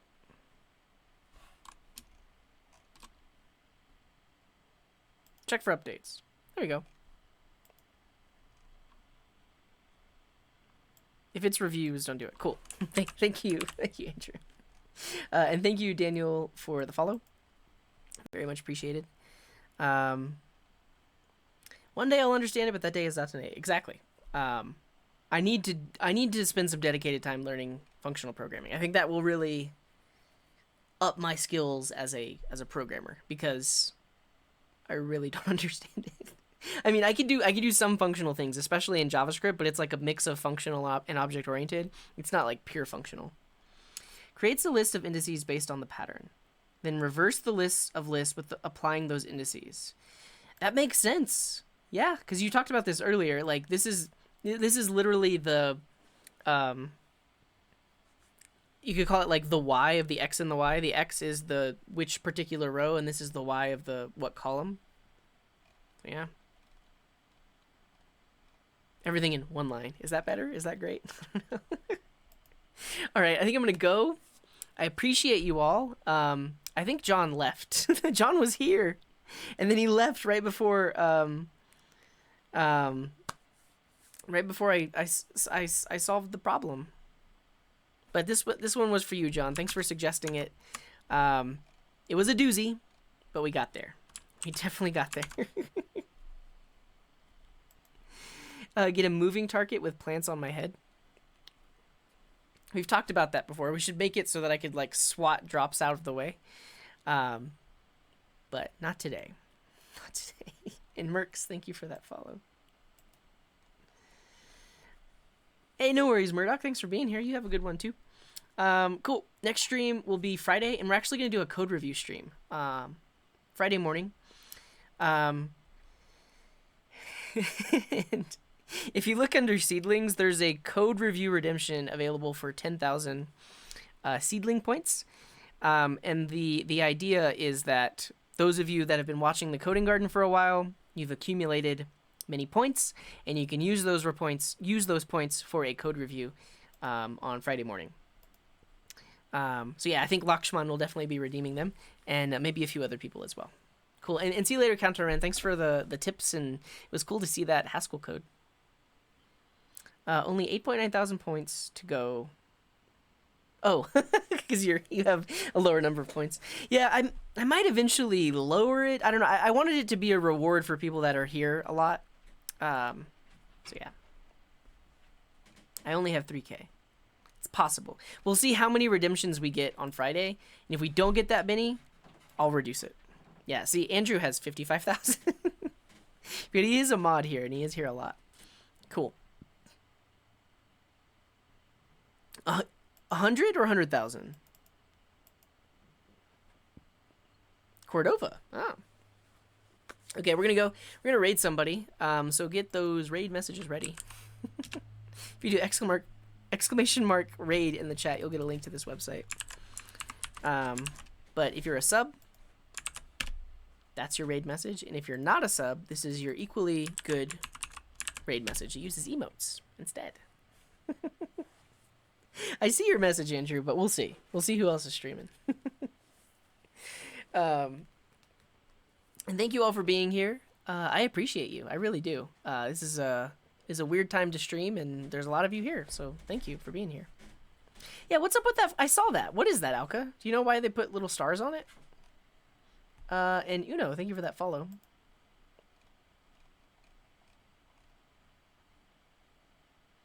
I guess so. We don't have 300 people though, so I think it's okay to not do that. But like today when we raided InstaFluff this morning, there were so many raid messages that he lost all of his history of messages because there were so many. And that's a little unfortunate. I kind of feel bad about that. Yeah. So you can customize it. That's pretty sweet. Oh, it means tier 2 or 3. Oh. Yeah. Well, thank you, Sasami. Thank you for being here. Badge flare. Cool. I'll check it out. Buffer overflow. It's possible, yes, but is it legal? Depends. Whenever you sign the affiliate agreement on Twitch, there's an exclusivity clause that says content that appears on Twitch cannot appear on any other platform for 24 hours. So before, I actually was about 2 months ago, I was streaming to both Twitch and YouTube at the same time, but that was because I was not an affiliate. I had no monetization enabled on Twitch, and so I was streaming on both YouTube and Twitch at the same time. And then, yeah, affiliates have that clause. If you're a partner, which is, I guess, a step above affiliate, it's possible that you could get a partner agreement that allows you to simultaneously stream elsewhere, but it's very rare. Twitch wants all the rights, and for good reason.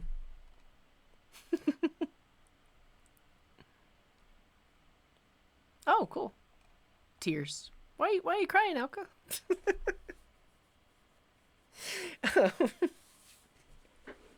All right, I'm gonna go. I appreciate you all. Thank you for being here. Like I said, Friday morning we're gonna do code reviews, so that'll be fun. Stick around. No, don't stick around for that. Go live your life. Come back for that. I appreciate you all. Wherever you are in the world, have a wonderful morning, afternoon, evening, or night. And until next time, here's this.